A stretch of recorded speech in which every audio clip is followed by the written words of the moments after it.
Good afternoon. Thank you for joining us for our April 6th work session.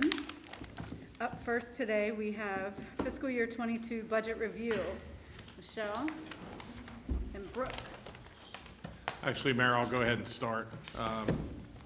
Little introduction to the budget process this year. This time last year, we were at the beginning of what we knew was to be a time of budget uncertainty for the city. We were just beginning to experience some ramifications of the COVID-19 pandemic in relation to city operations and for our community in general. In fact, the first council meeting in April 2020 was the first to be done virtually.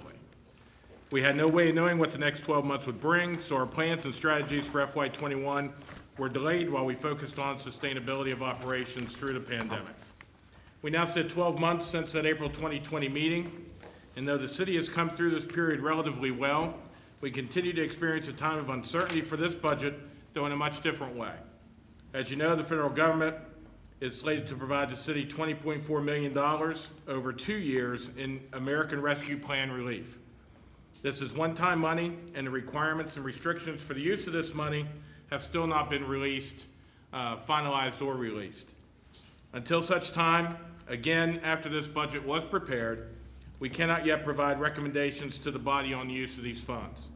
Therefore, just as we did last year, we present this budget with the information we had available to us now for your review. As I presented to you last year, I identified 4 themes for the coming fiscal year that remain relevant to our current situation. These are presented to you in advance of your strategic management session, but I believe these themes will fall in line with some of your thoughts as to how to move the city forward. Number 1, reinvention and rethinking of city government. The city, as stated before, continues to find itself struggling to recover from the assessed value declines of the previous decade. The city, however, has continued to provide and in many areas expand our services to the community even through the pandemic. We'll need to look at all of our city operations to ensure that we are working in the most efficient and cost-effective manner we can. We must also look at how we handle governmental mandates and do our best to provide an appreciable benefit to the citizen.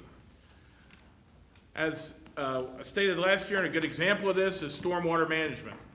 This program was delayed until this month for implementation because of the pandemic.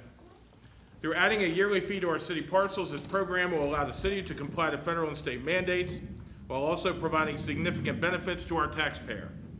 Perhaps the biggest benefit is taking over the responsibility for curb and sidewalk replacement from the parcel owner, saving potentially thousands of dollars for the taxpayer and having this work performed. We will also be able to offer credits to those larger customers that are already working to provide stormwater reclamation and maintenance on their parcels. This program has been developed with joint public-private cooperation, and after being delayed, has already begun billing for this month. The city is also committed to ensuring that we address and take action to ensure diversity and inclusion in city government.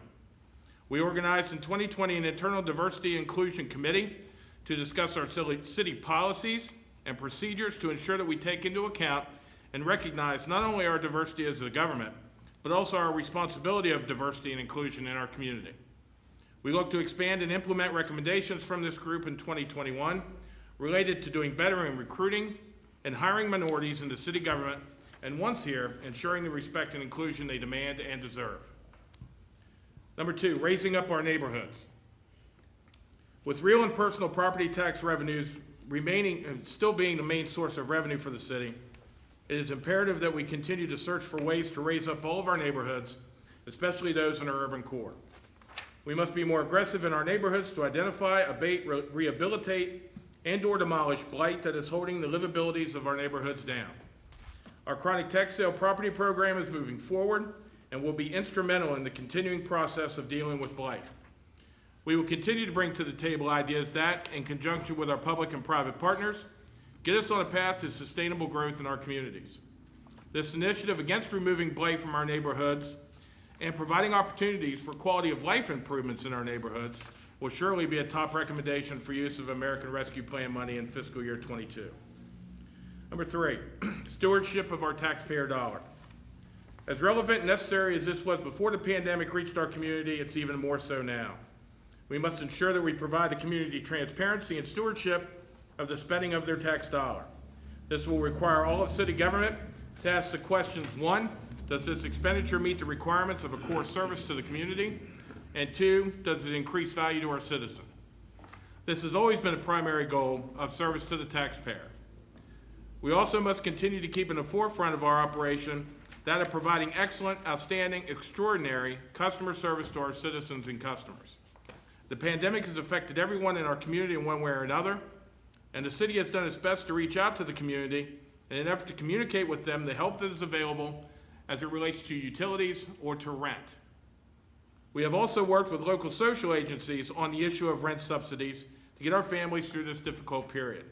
We will continue to fight for our residents to ensure that the taxes they pay for all services, both city and county, is commensurate to the services and the quality they expect. Number 4, maintaining momentum of economic development. Ultimately, as we do, our city operations reverts directly to let me back up. Ultimately, all we do as a city operation reverts directly to the retention and desirability of businesses to locate and for people to live, work, and visit the city of Hagerstown. We are fortunate to have developed some great private partners over the past year, and that momentum continues even through the pandemic. We are also fortunate to have maintained a majority of our partners and friends that have invested in our city over the decades and who continue to be leaders in our overall mission for economic development. However, we must never forget the foundation and backbone of our economic sustainability, the small business, as we move forward into the future. They've been hit hard in this economic shutdown, and we'll do all we can to provide as much help as this budget or any other budget we end up with can do for them. We've worked too hard as a community to get to this point, and we must maintain that momentum. Again, this area will be a focus of American Rescue Plan funds, not only for existing businesses, but also for those that look to Hagerstown to establish a new or relocated operation.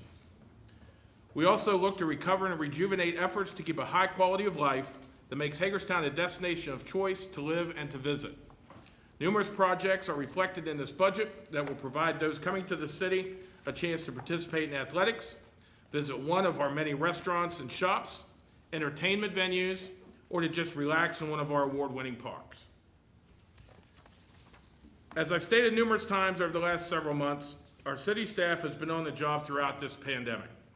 The majority continuing to come into their city job sites to ensure our taxpayers continue to receive services on a timely basis.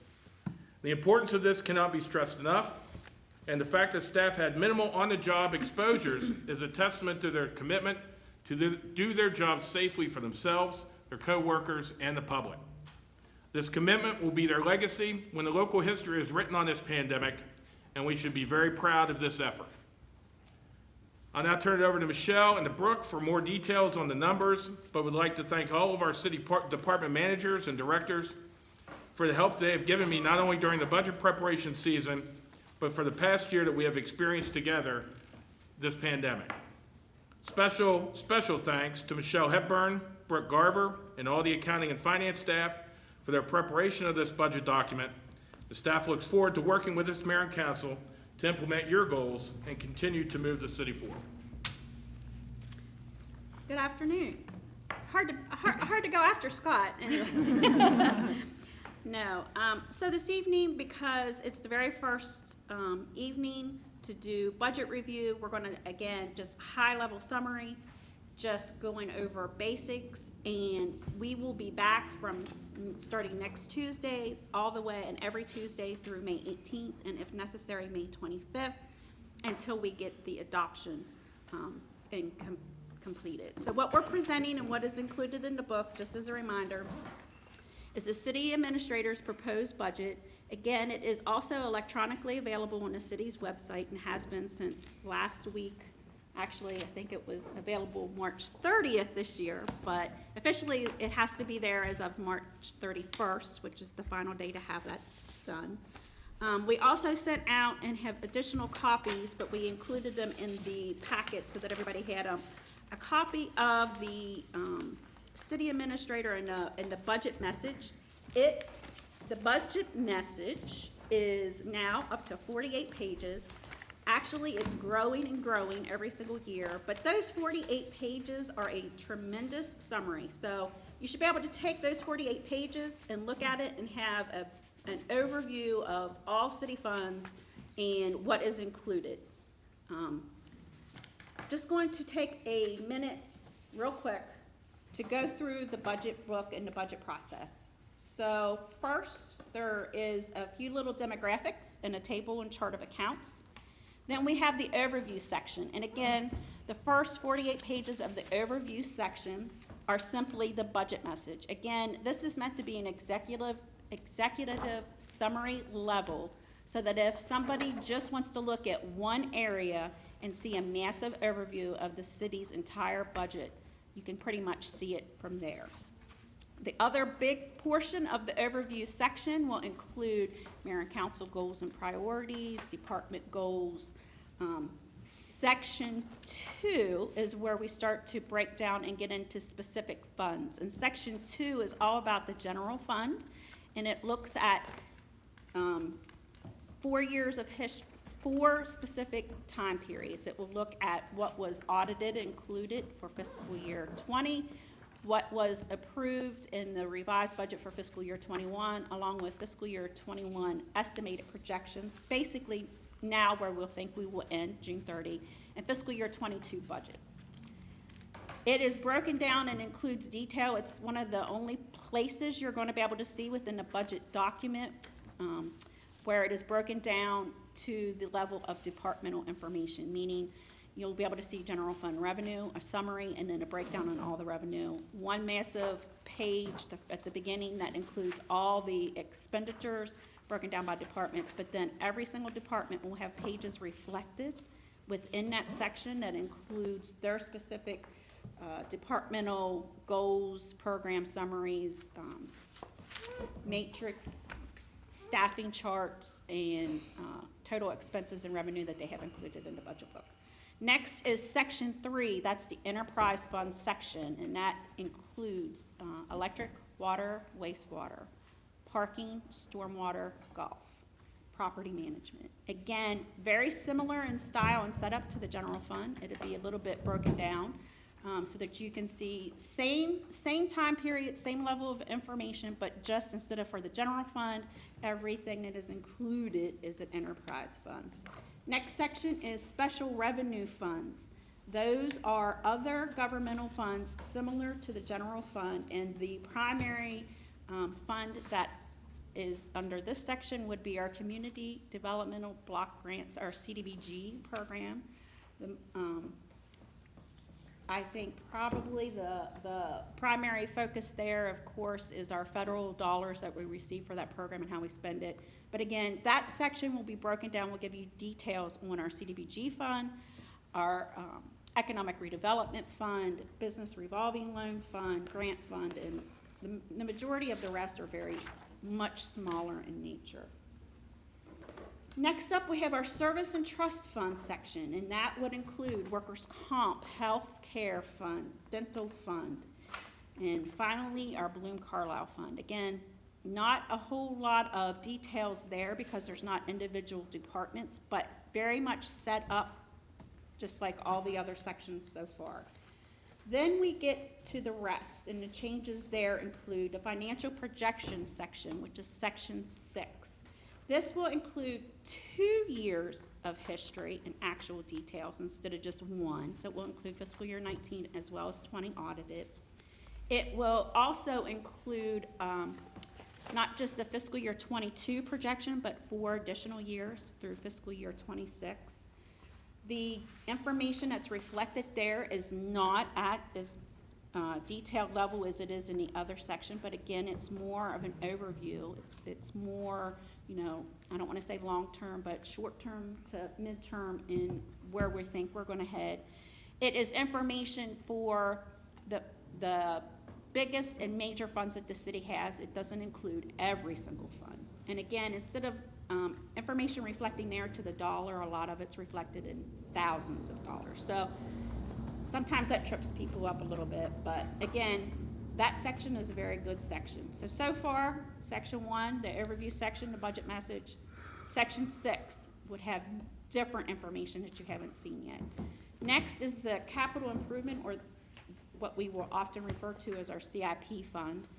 And actually, I gotta take a step back. It's more than just our CIP fund. It is the capital improvement projects for all of city funds. It is by far probably the section of the budget book that has the most pages. There's a lot of detailed information there. The first several pages of it will be just high-level names of projects, funding sources of projects, the departments that they're in, the fund that they're in, and then shortly after will be an actual detailed sheet on every single project. And again, that section, just like section 6, will include fiscal year 22 as well as 4 additional years of projections through fiscal year 26. The last 2 sections, section 8 is our user fee schedule. It is short in page numbers and small, but it has very good information that a lot of people sometimes overlook, but we do publish all of our rates and fees are there. And then the final section is just the policies and glossary. Woo. So after saying all that, again, just a quick view to help people kind of navigate, because we understand that the budget document itself is quite a large document. It's sometimes overwhelming when somebody looks at it, especially online. As a PDF, it's sometimes hard to navigate. And we just want to make sure that people are aware of the different sections and where you can quickly find things. As Scott has mentioned, this budget, again, a little bit different, kind of different from prior years, in that we come to this budget with some other things that have occurred post balancing of our budget. But the proposed budget that we have before you for the general fund, just high level, the general fund is the fund by charter that we are required that it must be balanced, meaning the expenses that are included in that budget cannot exceed our revenues. So the fiscal year 22 proposed budget at this point has approximate $3,000 surplus. Biggest things there are no changes planned in real estate taxes or personal property tax from the current fiscal year. And as a reminder, fiscal year 21, it's 1.002 per $100 of assessed value for all properties except for apartments. For apartments, the real estate tax rate is 1.032 per $100 of assessed value. And by default, that makes our corporate personal property rate $2.505, so almost $2.51 per $100 of assessed value. We are anticipating in this budget a growth in total property revenue, a growth of 4%, which is higher than what the state assessor's office sent us in their constant yield. But it also includes and anticipates that 2 major projects will come online. And what is reflected is what the gross revenue will be, which is reflected there. And then separately in another location is enterprise zone tax credits, because those 2 parcels would have a deduction. Again, we're hoping for growth and increase. Highway user dollars throughout the budget book, the majority of everything that we get that's highway user revenue, the utilization for it is primarily focused in our CIP section.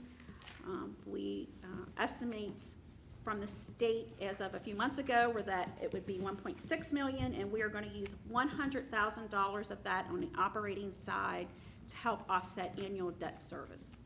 Again, all of the rest will be used for major projects. There is another one-time transfer from the health insurance fund back to the general fund, and I can't focus on this enough. So with all of the normal operating expenditures that happen, we have a one-time inclusion of revenue that won't necessarily repeat of $542,000. We also include the continuation of general fund balance reserves. In fiscal year 21, we had approved to utilize just shy of 2.4 million.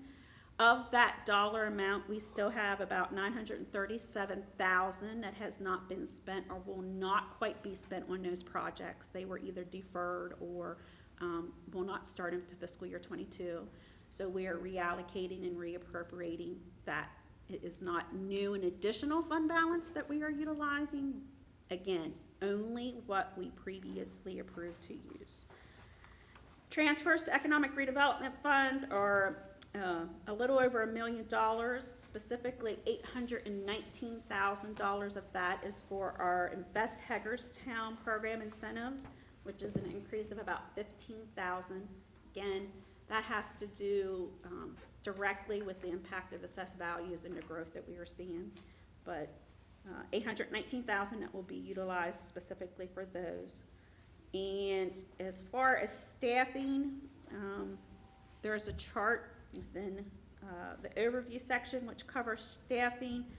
Full-time staffing, and again, more than just in the general fund, we have a reduction of 8 vacant full-time positions in the police department, the unfunding of 1 vacant full-time position in human resources, and reallocating or moving 6.5 full-time positions from the general fund over to mostly the stormwater management fund, since it is newly established in fiscal year 21, and the rest of those allocations primarily in CDBG fund. Overall, general fund salary and benefit costs are $31.7 million, or 65.2% of all the expenditures that's in this fiscal year 22 budget. And if all things being equal and there's not other changes and the revenue sources stay consistent with where they are and where we think they're heading, as well as on the expense side, we would anticipate that there will be about $2.7 million deficit or shortfall if no changes are made from now until fiscal year 23 out year. Okay. Electric fund, again, rates are set and in place through May 31st, 2024.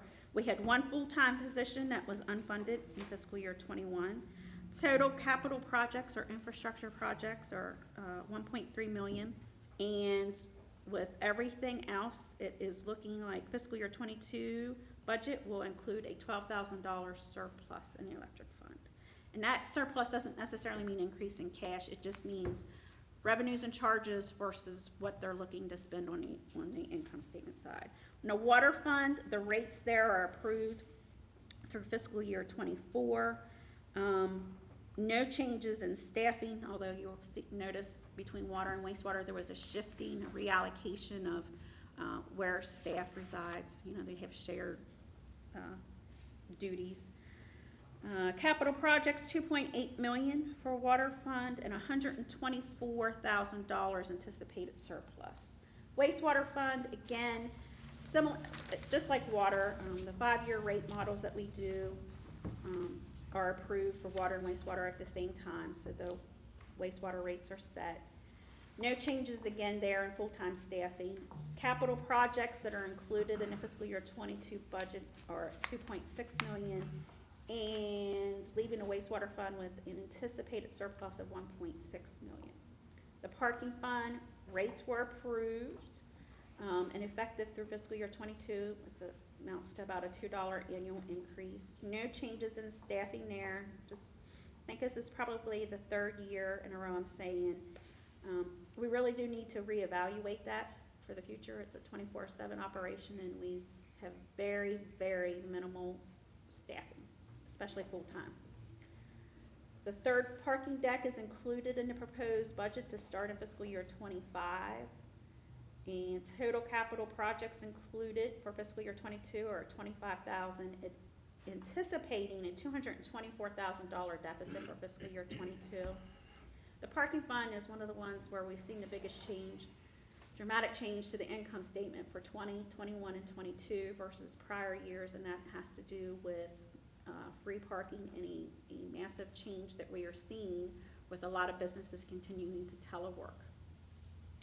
The Stormwater Fund is a new fund. Cost rate model was approved there. Again, we were to start originally July 2020 to charge for those services. We delayed it through March of 2021. The first bills went out. They were monthly bills. They went out at the end of last week, approximately $57,000 in charges. The rates there are, instead of on a fiscal year, they're on a calendar year, so it's $32 per 1,000 square feet of impervious surfaces for calendar year 2021. Then they go up to $34 to the next calendar year. Full-time staffing positions, we did not create new positions or add additional positions when we created the Stormwater Fund. Instead, we were utilizing existing staffing that we already had within Public Works and our engineering groups. So you will see that reflected. Capital projects in fiscal year 22 budget are at $1 million, and for fiscal year 22 surplus, we're looking at about $764,000. And again, starting next week, we'll look at specifics and details within the budget book and specific charts and get into a little bit more. The goal would be for May 11th to be the evening that we have a public hearing to review both our tax rates as well as for our fiscal year 22 budget. That same evening, introduce the ordinances for both, and then the following week, May 18th, to adopt the ordinances. That would give us about a week leeway. So if something were to happen or go wrong, we still would have a meeting already set for May the 25th. Again, the budget has to be adopted by the end of May. Brooke? As Scott already mentioned, the American Rescue Plan Act of 2021 was passed on March 10th, which will provide funding of approximately $20 million to the city. So far, what we know is that 50% of the funding will be received within 60 days of approval. The remaining 50% balance of funding will be received 12 months after the initial funds are received. The deadline to have all funds spent is December 31st, 2024. And as of right now, there are 4 allowable uses for the funds. Number 1, respond to or mitigate the COVID health emergency or its negative economic impacts, including assistance to households, small businesses, nonprofits, and aid for tourism, travel, and hospitality. 2, provide essential workers with premium pay. 3, cover revenue losses incurred as a result of COVID. And 4, make necessary investments in water, sewer, or broadband infrastructure. And as more information and becomes available on specifically regarding everything that we can or cannot do restriction-wise, as soon as the federal registers are out, we will definitely come back and we will be spending time and effort coming up with a strategy of how to utilize the funds and how to implement so that we can take full advantage of that $20 million and have everything in place by December 31, 2024. But again, none of that funding is included in here because of at the point it was adopted, and also because we really still don't have very clear definitions. Any specific questions this evening? I have a couple. Just on the first page, real quick. Bullet point number 2. I know that we received some communication regarding the application of, I believe it was the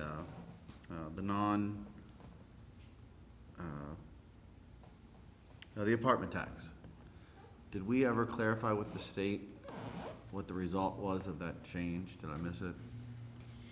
Yes, so we received our first constant yield notification, I want to say February 14th or February 15th. Yeah. Scott and I were like, And we actually received 2 documents, one for of the city's assessed value excluding the apartments, and a separate one just for the apartments. Sent the email saying, is this really right? Is everything good? Got the confirmation back. But as we moved further along, of course, it became very obvious that what was the document that we received that reflected the value of our apartments was not really what we had as apartments and did not match up with prior years.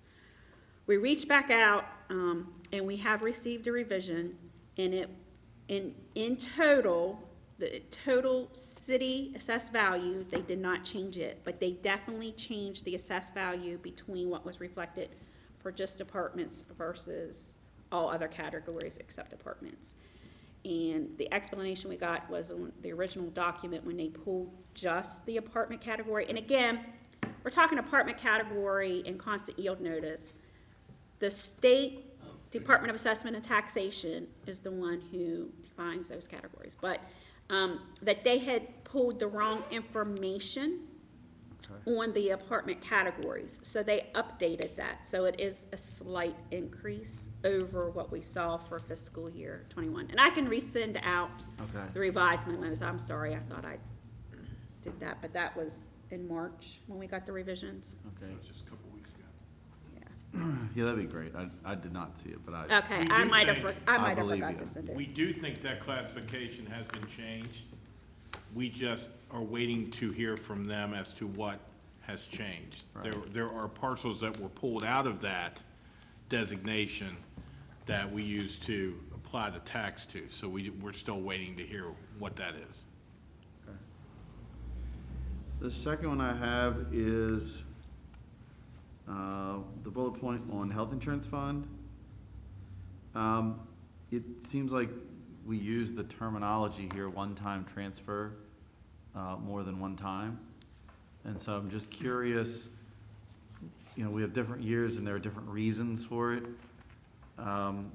Was there a specific reason that there was that surplus, for the most recent fiscal year, you know, to generate that one-time?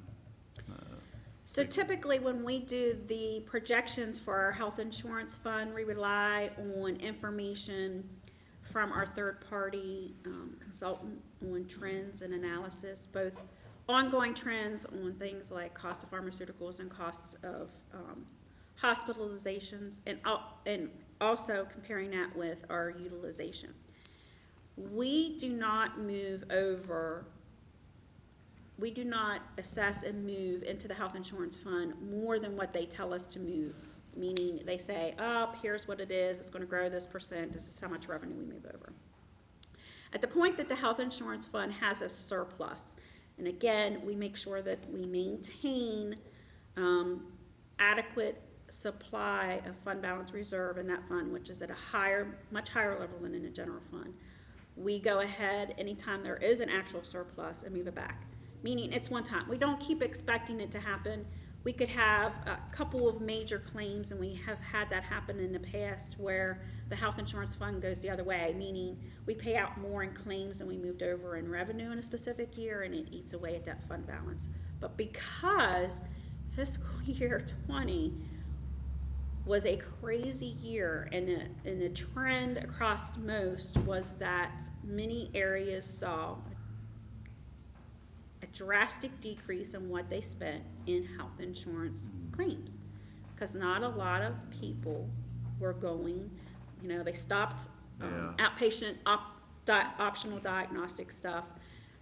So I was really hesitant to do that and move it back, but I did. I didn't move back all 100%. Was a part of that a function of being able to turn in a portion of medical-related expense associated with city operations for COVID reimbursement? No, Okay. no.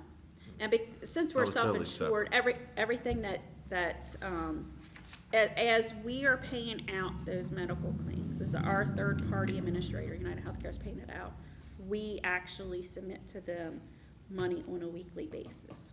Okay. So none of that flowed back through. The next one I had was the bullet point, it says includes continued funding of the $405,000 for the 911 center. Yes, So we have the funding in there for this current year. You're saying we're gonna put it in there for FY '22? right now I did. Okay. So what I did with the fiscal year 22 budget, I assumed no major changes. If it comes out and gets removed, then I would come back and say, we're gonna leave the money in the health insurance fund as is. Got If we you. can remove the expense, we can remove revenue. Or we could use it towards an expense elsewhere. It's easier to include it in balance versus leaving it out and then have the decision be, we're going to look at a collaboration and provide some monies moving forward. Coming up with that at the end would be a hardship for us to do in the general fund. Okay. And the last thing I'll note, that's all the questions, but I appreciate, because I think that every jurisdiction, like, I think the worst thing that could have happened, while we all appreciate the actions of the federal government in finally finalizing the Recovery Act funding for local jurisdictions, I think the worst thing that could have happened was for them to send out a very sort of nebulous summary of what you're going to be able to possibly use it for. At some possible point, you may get it for some possible figure. You know, and I get the politics of that, but I appreciate you putting it in there in this manner to say, look, we don't know what this funding's about, we don't know when we're gonna get it, we don't know what the strings are gonna be attached to it, and not including it in a budget in any manner whatsoever that suggests it can be, you know, utilized to address operational, you know, responsibilities. You know, because we haven't even seen it to know what it is yet to have that conversation, and I am sure there are going to be an endless number of ideas and requests. And as I always say, I think the hardest thing that government can do is give away money, and I think that this will only prove that point again for dozens, you know, jurisdictions just in you know, in this area alone that are struggling with how to convey that information to the public and at the same time, you know, conduct that process in what is going to be hard to keep a fair and equitable and responsible manner, so. And one of the things that we already anticipate, and we may just go ahead and plan to come back sometime in April, is, and include it as part of our maybe our budget update next week. I think that from my standpoint, and probably for Brooks, we would just need a nod from administration to go ahead and create and establish a separate fund in one of our banks, so that once we get that money, we put it in a totally separated fund. We already know it's federal dollars, and there's going to be, between the audit and whatever federal reporting requirements happen, documentation.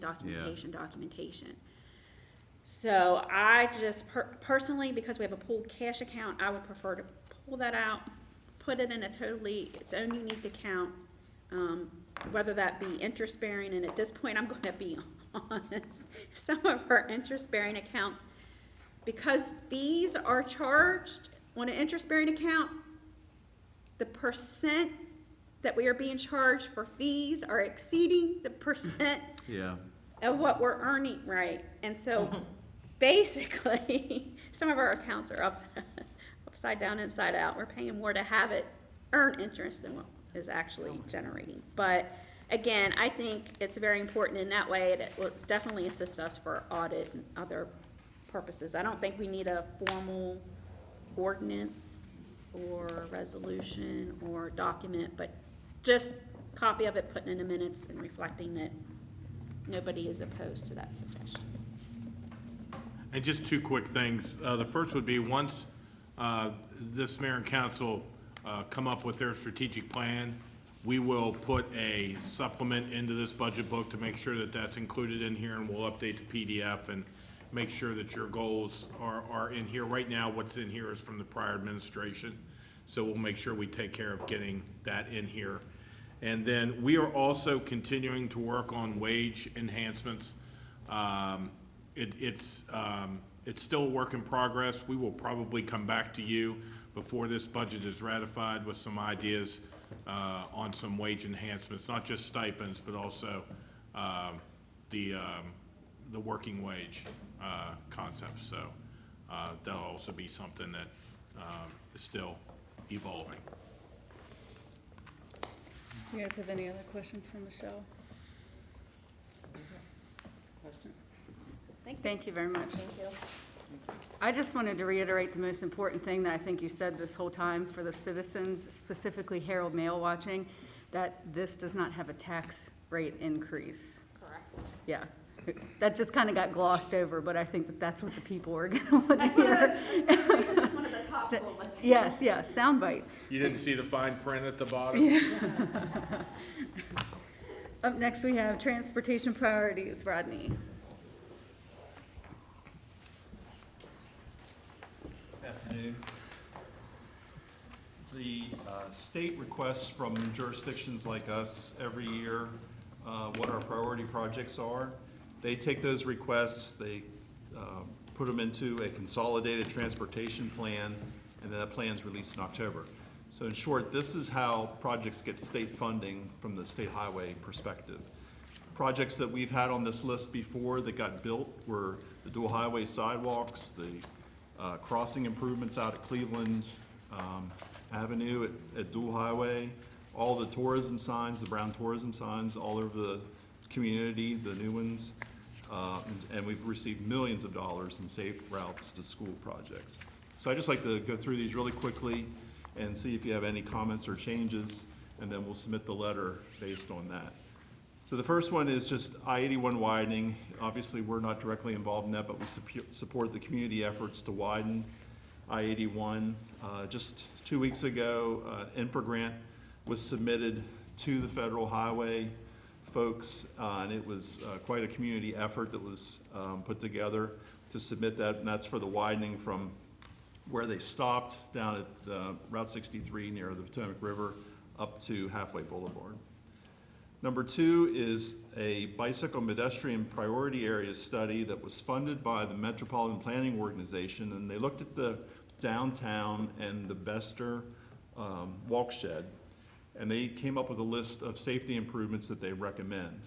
For the ones that are on Route 40 that the state would take care of, some of those would be additional countdown pedestrian signals, like are in the square where the counter actually counts down. Most of the crossings on Route 40 don't have those, like Locust and Mulberry and such. So we're requesting that they would be added, improved crosswalk markings, and then some ideas about how to control the speed coming out of the downtown onto the dual highway east of Canton Avenue on Washington Street.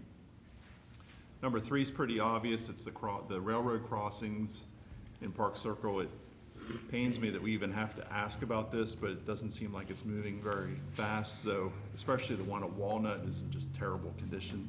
So certainly we want to keep this on here, and the state has actually agreed to fund those, but we want to keep them on the list. The whole Eastern Boulevard corridor improvements, we want to make a statement that even though Washington County's taken the lead on improvements out there like widening Eastern Boulevard up to the YMCA, and actually eventually up to Layersburg Pike. Those projects, and then professional court, that we support those endeavors.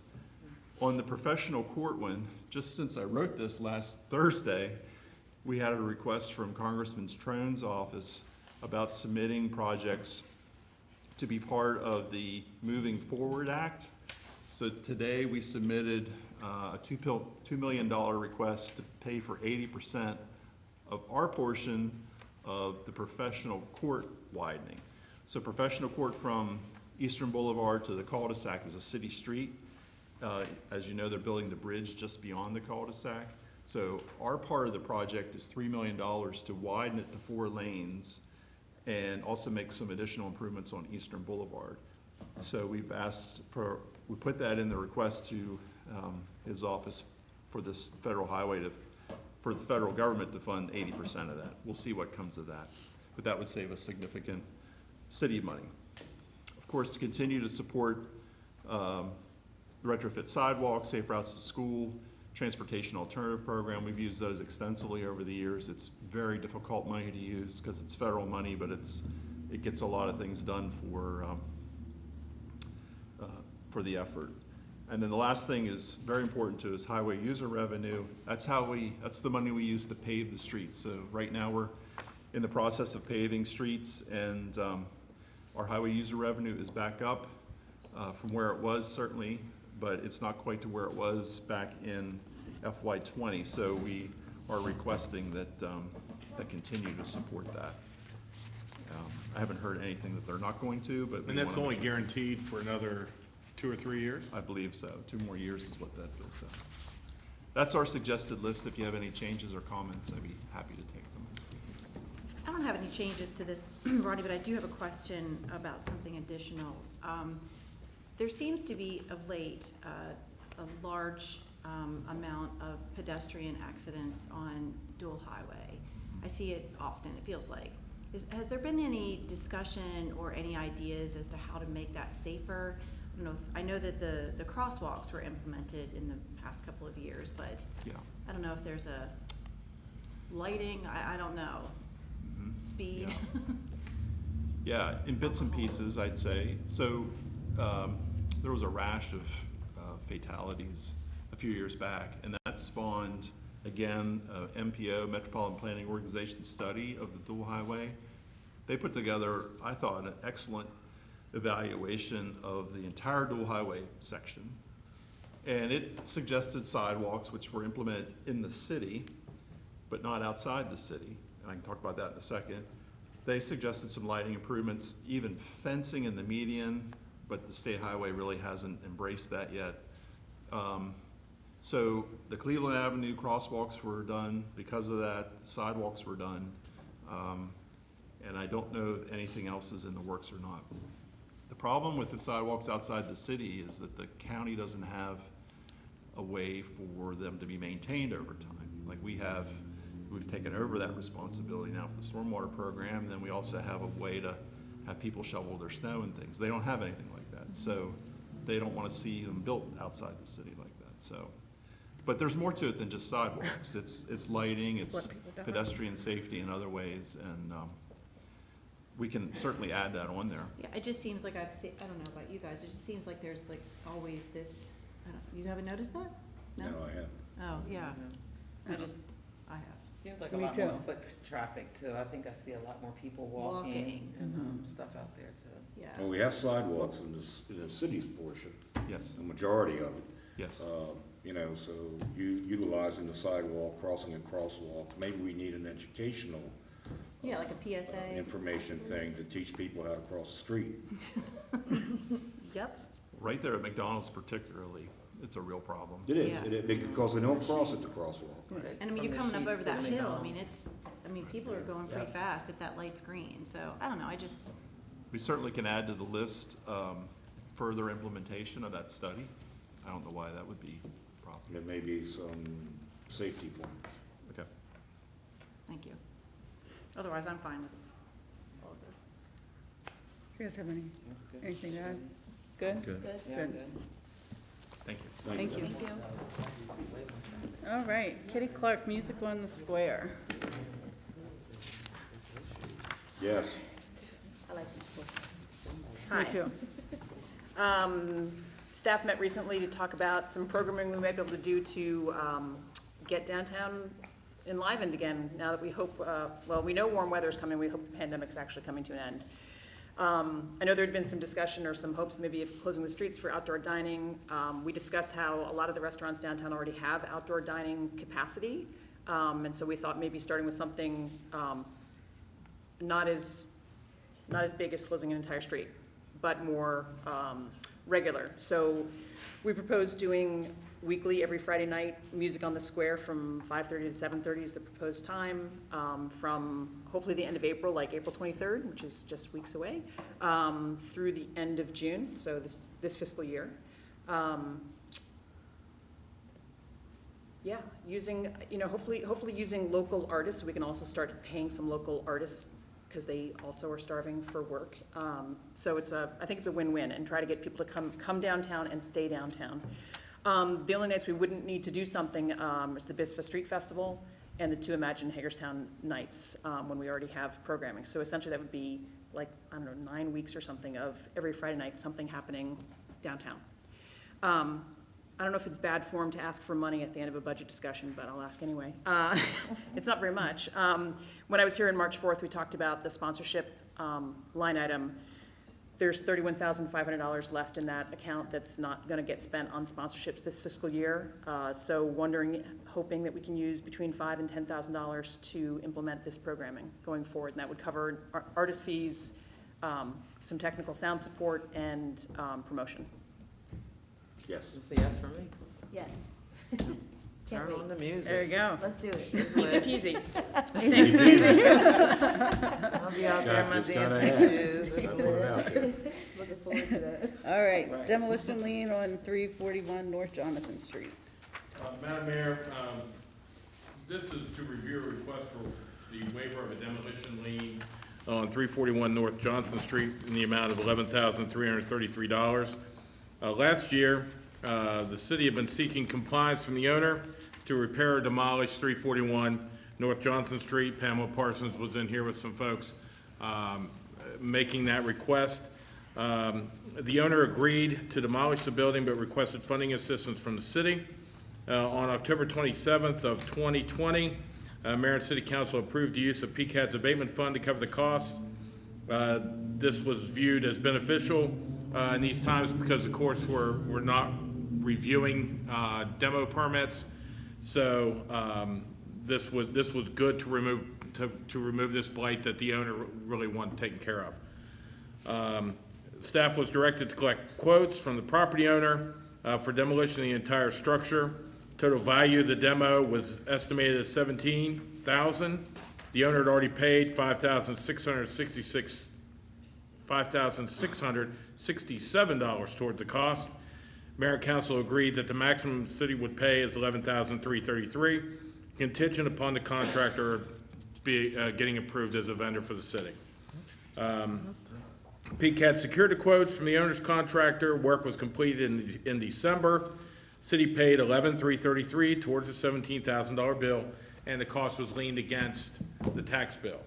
What we're asking council tonight is whether to grant a waiver of the lien of the demo cost so that the city expenditure now becomes a grant. If not waived, it would come due with the tax bill or roll with the property if not paid. Should the waiver be granted, there will remain on the tax bill the base taxes for 2019, 2020, and 21 of $1,731.45. That would remain the responsibility of the parcel owner. Yeah, I'm fine with that, waiving it. I mean, this is a property, if we look back at what we've tried to accomplish over the last few years with abandoned properties and vacant properties, where there's been liens and fees and all these things put on, I mean, this could just end up as one of those also, if, and fortunately, we're forward-thinking enough to know that if we waive some of those kind of things, we'll get some action on those properties and actually turn it into something useful. I'd rather see this have the ability to be something useful under the current owner. And I realize that the current owner still owes the $17,31.45. Yeah, I mean, the owner did what we requested, which was to tear it down. Came to us for some help because they couldn't afford it all on their own. So, I think a grant would be acceptable in this situation. What do you guys think? So, I mean, I remember that conversation, and I feel like I've said this a number of times, and I think, maybe Kathy, I think your staff put this list together. Goodness, I don't know, maybe 7 or 8 years ago now, but it's just, I mean, it's like an Excel sheet of just pages and pages of what we have deemed to be blighted, vacant, or abandoned properties, and has various classifications. And, we had this conversation as well with the commissioners about identifying these ones that sort of make it to the steps and never get sold for tax lien, et cetera, and, trying to waive that. And I think that this property is just a prime example of that endless conversation of what to do with the fact, and I've said this over and over, that there isn't a block in this city you couldn't find a structure on that needs the attention of demolition. And I know that that's, not great, and that exists in every community, and so we accept that. And, just as we accept the condition of streets and roads and all that other stuff, I just see that as sort of an infrastructure-oriented item, and I've said it before, depending on the tax rate, it's $12. If you say, hey, pay me $12 more a year, taxpayer, and I'll take that $250,000 the penny generates and I'll spend it on tearing things down, I'd be happy to hand you that $12. And I felt like this was, and I said it at the time when the young lady came in, I said, this is a prime example of those where, of that big list we have, of hundreds of properties, we need to break it down into, just like when Frederick City went through this process and said, okay, we got a list of the ones we know about that need to come down now. We need to find the owners and see which ones will work with us and expeditiously turn the property over and get them torn down. And then find that second grouping of ones we know about, ones, that aren't ready, and put them in that category. And then the third category are the ones that are the oppositional ones, and break them apart that way so that we can immediately take the money and put toward demolition in that aggressive process. And I agree with Councilmember Brucci. She came in, she's sort of in that first category and said, hey, I want to do this, and I want to improve. And you know what I mean? That process just took a period of time that now lapses that additional funding, because I don't think you're talking about just the 11.3. Like, I feel like you mentioned as well that there are taxes associated with the property at this point. The base tax is still Yeah. left, Right. right. Right. And so for me, I feel like in every instance of those, we've got to figure out, just like the gentleman did with Key Market when he came in. Yep. Said, hey, look, I got this property, it was left to me in 1985. It's defunct, I'm happy to hand it over tomorrow. Or even the gentleman who was ready to sell near Park Circle, et cetera.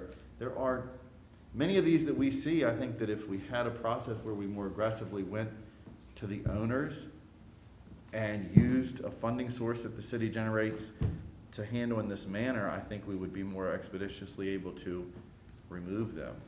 And so, I guess, in short, I'm good with this one, but I really think we need a more active, aggressive program established to pick these off, at a faster pace.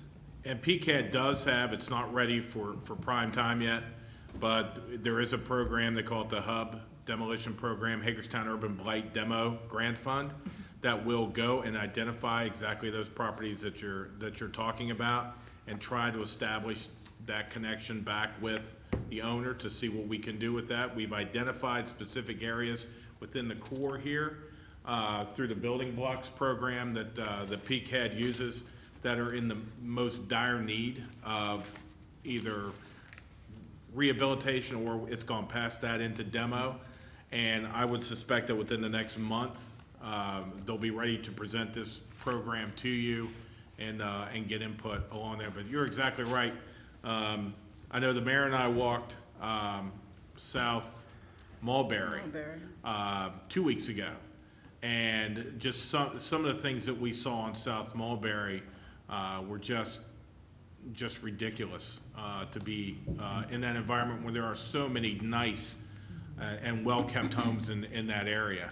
And certainly with ARP money, that would definitely be something that I know we're going to bring back to you to use funds to start establishing this type of a program.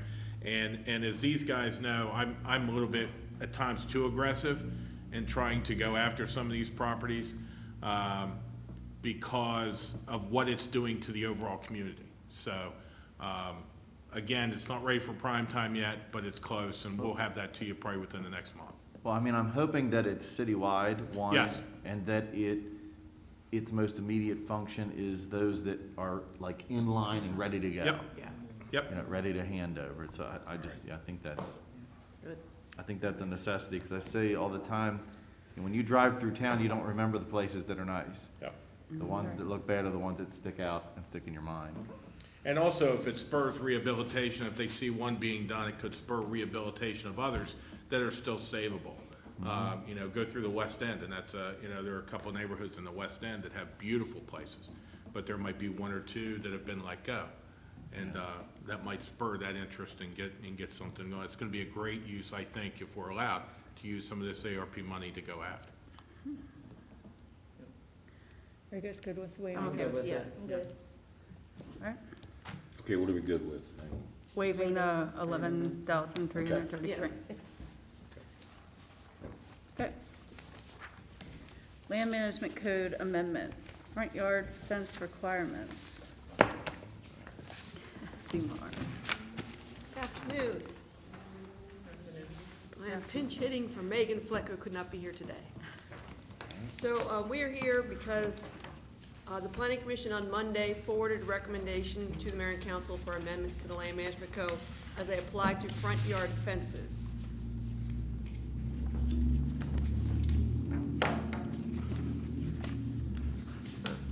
Okay, sorry, having technical difficulties as usual. I thought there were Not my photos fence, that not were my good. fence. It is not It's my a bud fence. Shelley's tiny fence. Yeah, it is not Shelley's fence.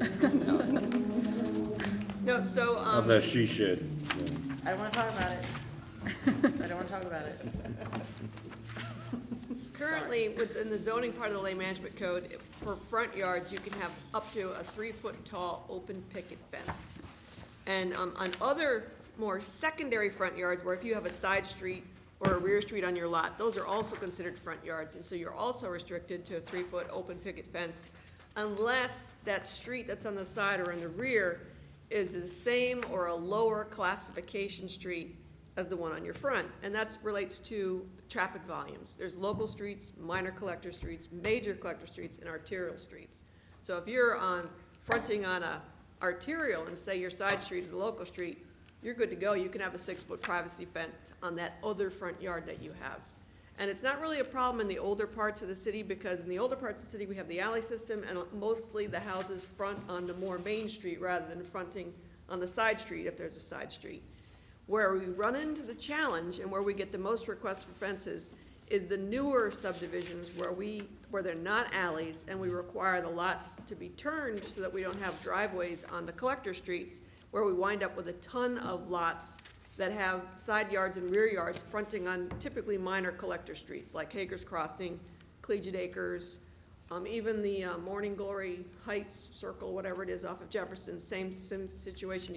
We didn't want, from a traffic movement perspective, we didn't want driveways onto the mainer streets. So we flipped the lots around, and we did what I refer to as butts on the street. But the rear yard of the house is now in the front yard for everybody who's passing by. And so that's where we run into people wanting to have a privacy fence, but the code says, no, you cannot, because that's also a front yard.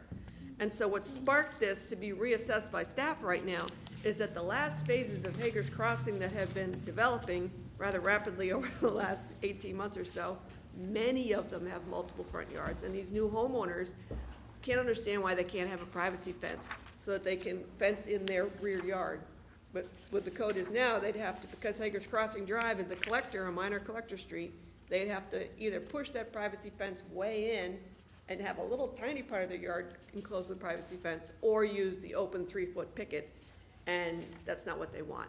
So that made us look at the code in terms of front yard fences altogether, and there were 3 different things that we thought deserved to be modified to give a little more flexibility to these folks in these newer neighborhoods where they tend to have the turned lots, and they want to be able to fence in their backyard with a privacy fence. And so,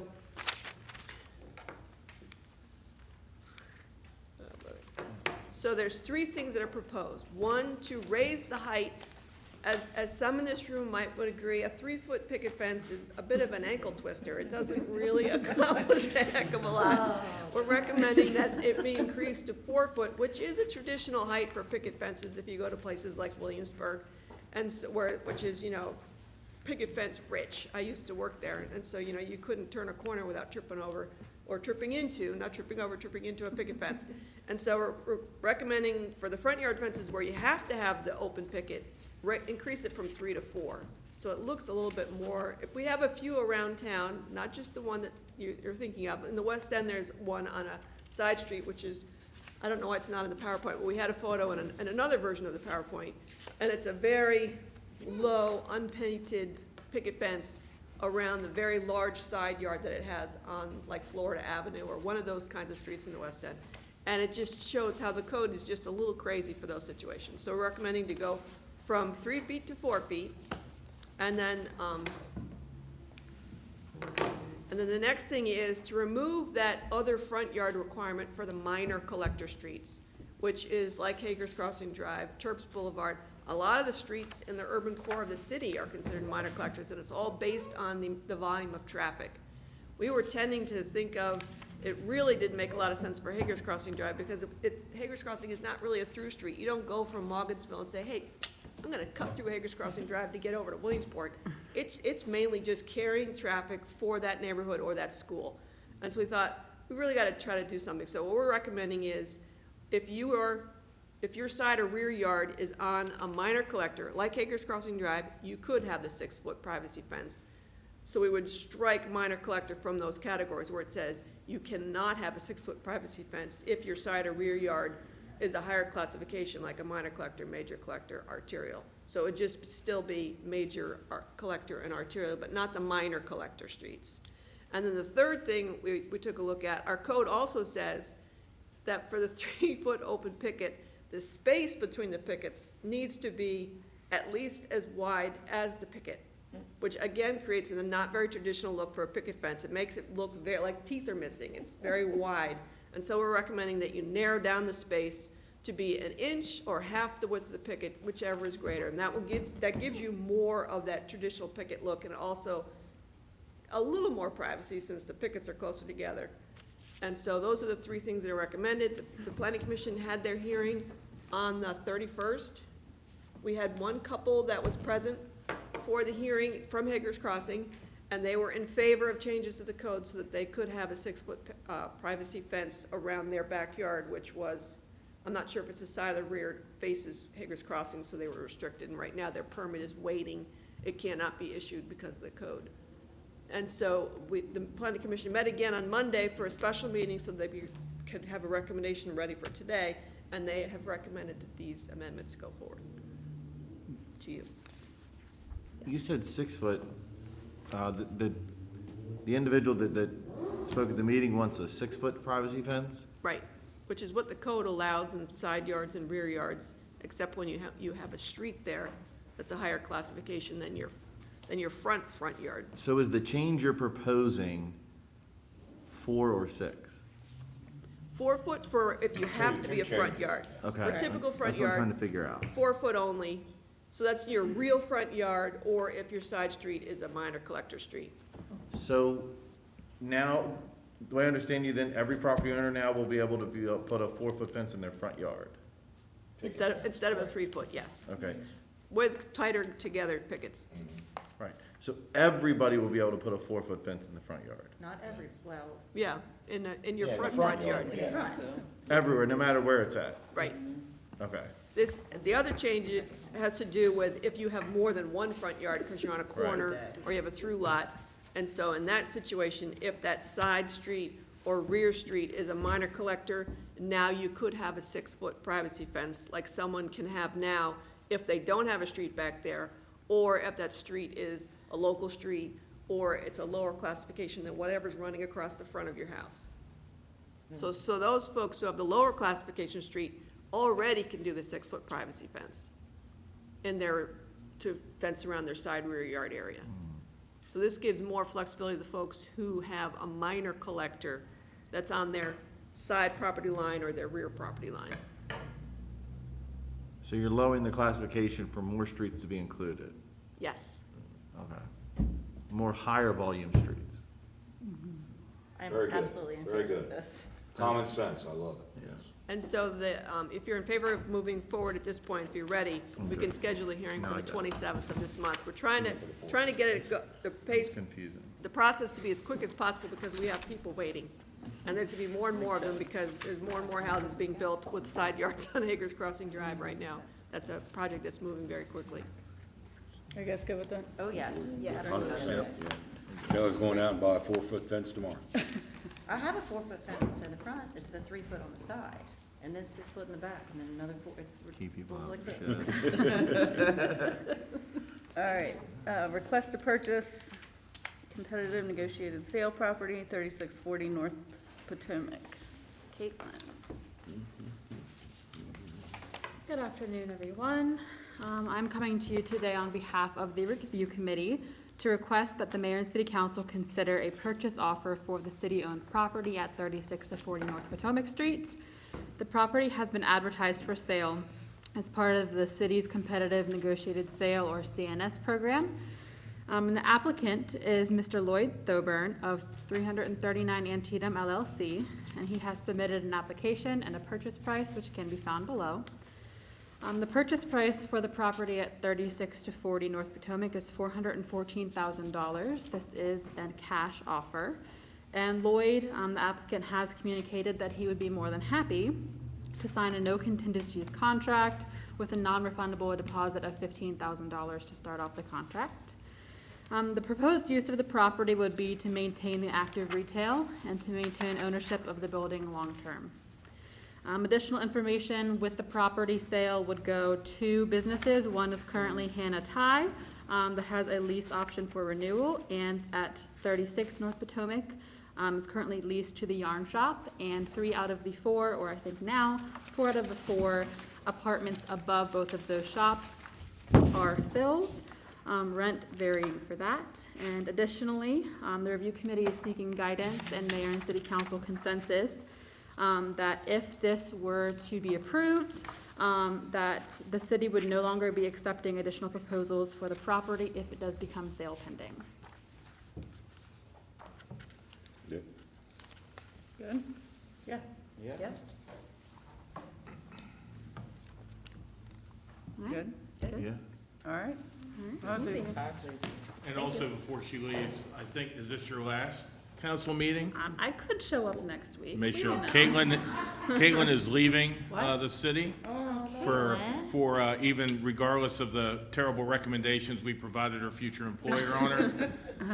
She'll be leaving, working for a nonprofit down in DC.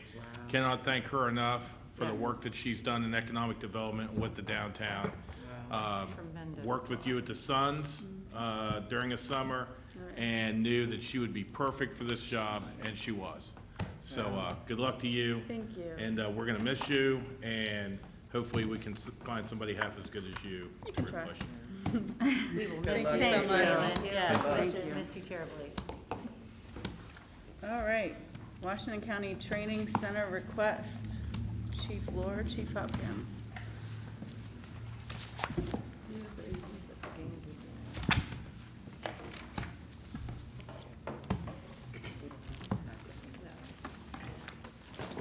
Good afternoon, Mayor and Council. I have with me this evening Battalion Chief Adam Hopkins, who you all know quite well. What you may not know is he is our subject matter expert and in charge of all things training for the Hagerstown Fire Department.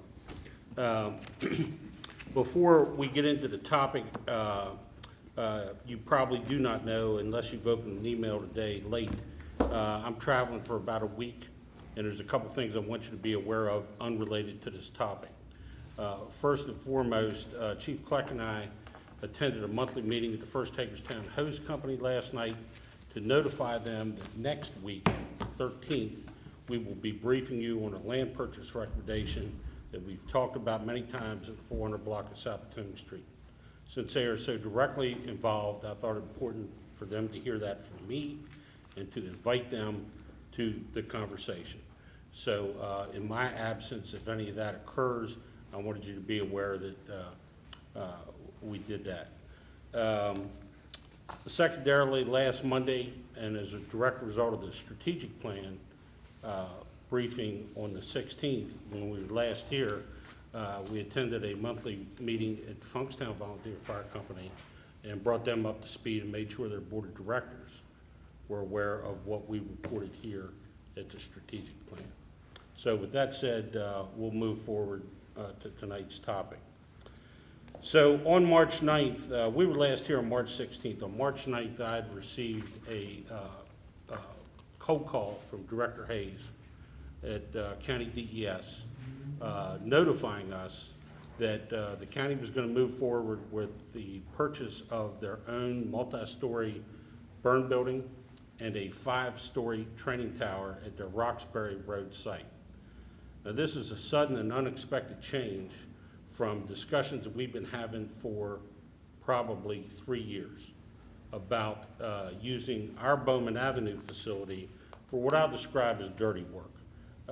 The smoky burns, the large flows of water, the kind of things that we've been doing there since 1966.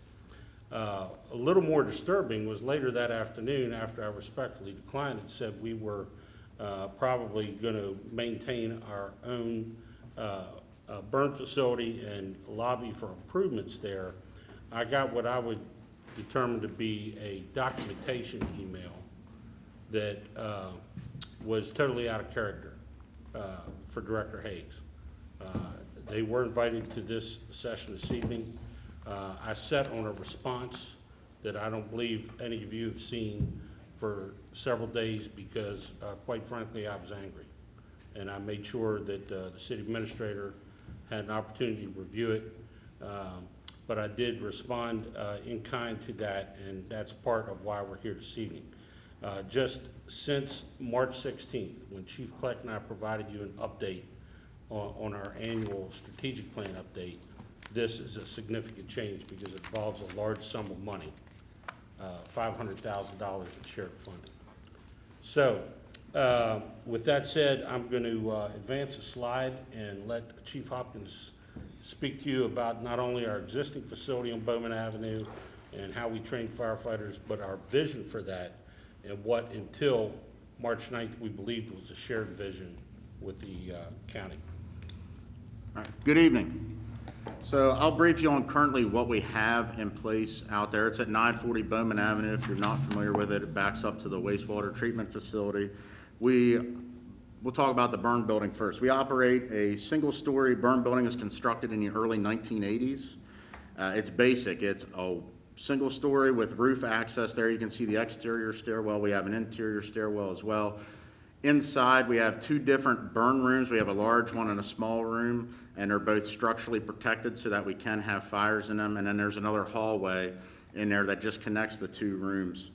It's called a Class A burn facility, which means we can burn what we call ordinary combustibles, which essentially is wood. So the fuel package that we typically burn is called Excelsior, and it's just essentially shredded wood. So that way it'll burn quick, it dries out. It gives us fire, it gives us heat, it gives us smoke that we need in order to train our personnel. The maintenance to the facility, every so many years we have to replace the panels that structurally protect it, and all that work is done in-house by our own people that reline the building.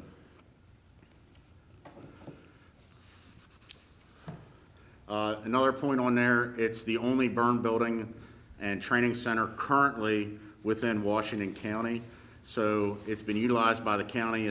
The training center was initially opened in about 1955, and it's been utilized free of charge to them since that point in time, including the ability to burn and everything else. You go forward one slide. That's all county volunteer departments, right? County volunteer departments, Maryland Fire Rescue Institute. We have academy status with the Maryland Fire Rescue Institute to be able to run our own certification level classes. So we have a different agreement with them. So they use it, and by them using it, the county volunteers are benefiting from that as well. But it's a benefit that we're getting back from them through our academy agreement to be able to run our own programs. Some of the other props that we have on site right now, if you look on the left there, that's our training tower. It's a 5-story facility. We can't do any fire or smoke in it, but it gives us the ability to throw ladders at different heights, be able to set up our aerial ladders to train our operators. We can also conduct technical rope rescue evolutions. We have anchors that are bolted into the roof so we can do rappelling and things of that nature and lowering, or set up fall protection systems whenever we're doing bailout style training. On the right, you'll see we just have a portable classroom facility. It's 1 classroom. It's got 1 single bathroom in it. The building next to it's just the old pump house when they used to pump water from the Antietam Creek up to the drafting pit. And a drafting pit just means we're taking, instead of taking water from the hydrant, we'd be taking it out of a source other than that. It's called a static source, so there's no pressure to it, so we actually have to essentially suck the water up in and then provide our own pressure from the engine. That drafting pit that's also there allows us the ability to test our pump apparatus if we need to, or conduct regular training for at times when our apparatus does go out into the county and we have to set up in a rural setting.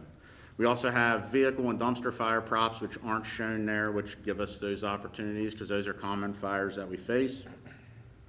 We also have propane tank props in the event we were to get something like that on fire, because that's a whole different animal that you have to deal with.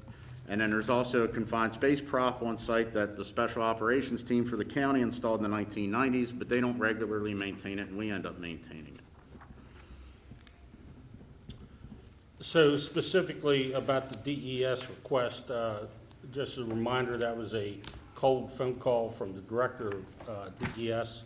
We were invited guests to the original planning for the Roxbury Road Training Facility, which is intended to be a joint law enforcement and fire rescue training facility.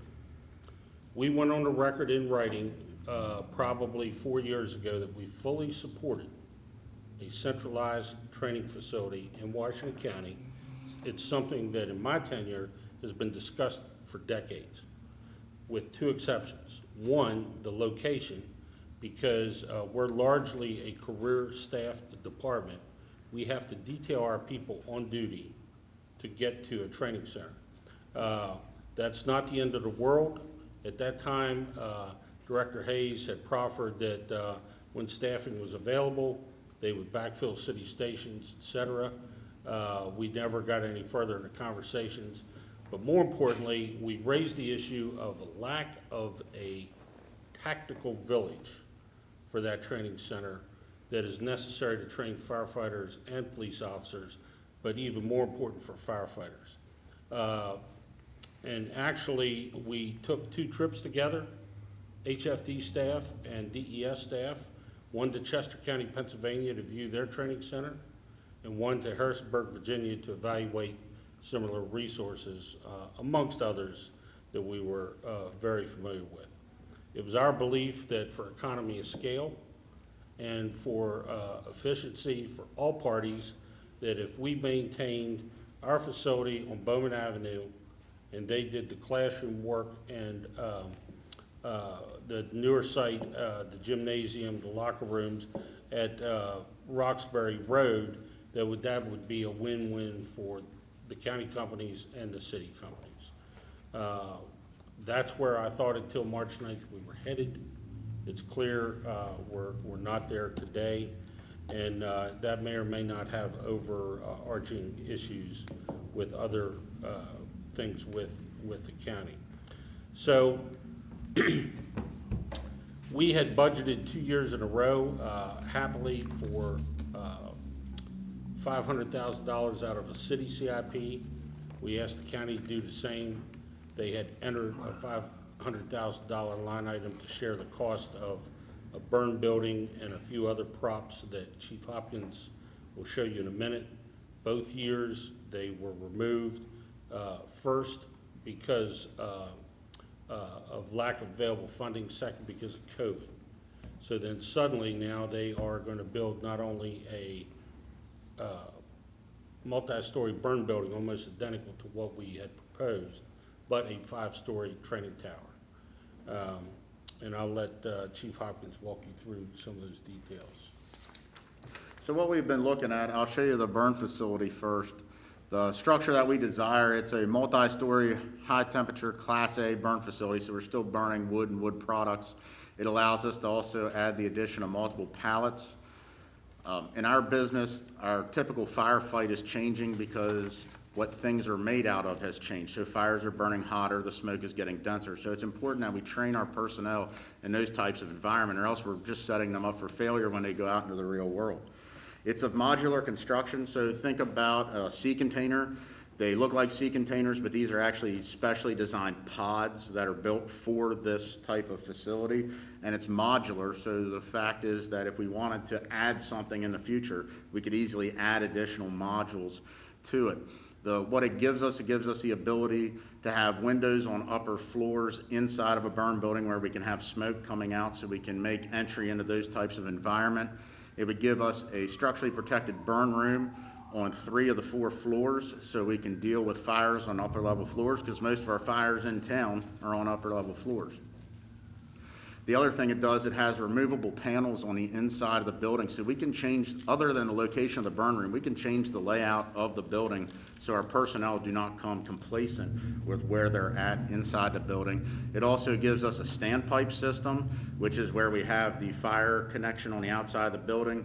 Kind of like when you leave here tonight, look at the parking deck, it's got one of those, and it's got a pipe that goes through the building where we can hook up our hoses and fight fire that way, which is a skill that we haven't been able to really train on efficiently other than using the parking deck.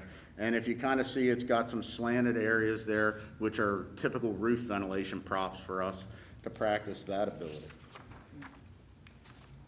Some other desired props. On the left is what we call a Flashover Simulator. So a flashover is that key event in the fire where typically you either arrive before or after it, and if you arrive during it or it happens while you're attacking it, bad things happen, and a lot of firefighter fatalities and injuries happen that way. So what this would do is give us the opportunity to train firefighters on what to recognize in those types of events. And we actually have a regional grant application submitted with the 4 volunteer fire rescue corporations that surround the city for Flashover Simulator on the site. And we should find something out, I believe, in October-ish if we're going to be successful with that grant. So recognizing flashovers has become a vital component of fire behavior instruction and something that we really need to get our people ready for. We've taken our newer folks as we get them in prior to COVID down to Loudoun County, Virginia to their Flashover Simulator so that they would get the experience. And since COVID has happened, they've been shut down. We haven't been able to do that. On the right-hand side there is what they call a long hallway prop.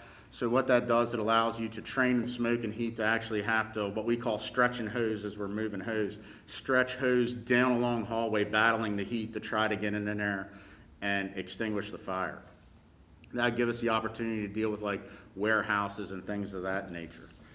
Some other things that we're looking at, we have a large pole building we're looking to put on prop, and we have an SCBA maze design. Our SCBA is self-contained breathing apparatus that we wear on our back. And what that'll do is help us build competency before we put firefighters into a smoke-filled environment. I would point out these props, because they're not permanent structures, are eligible for the Assistance to Firefighters Grant, which, as Mayor and Council knows, is always our first go-to funding source. The multi-story burn building that we showed, Too far. okay, I'm not sure what I did. Pardon me. I'm gonna stop. I'm gonna stop changing slides.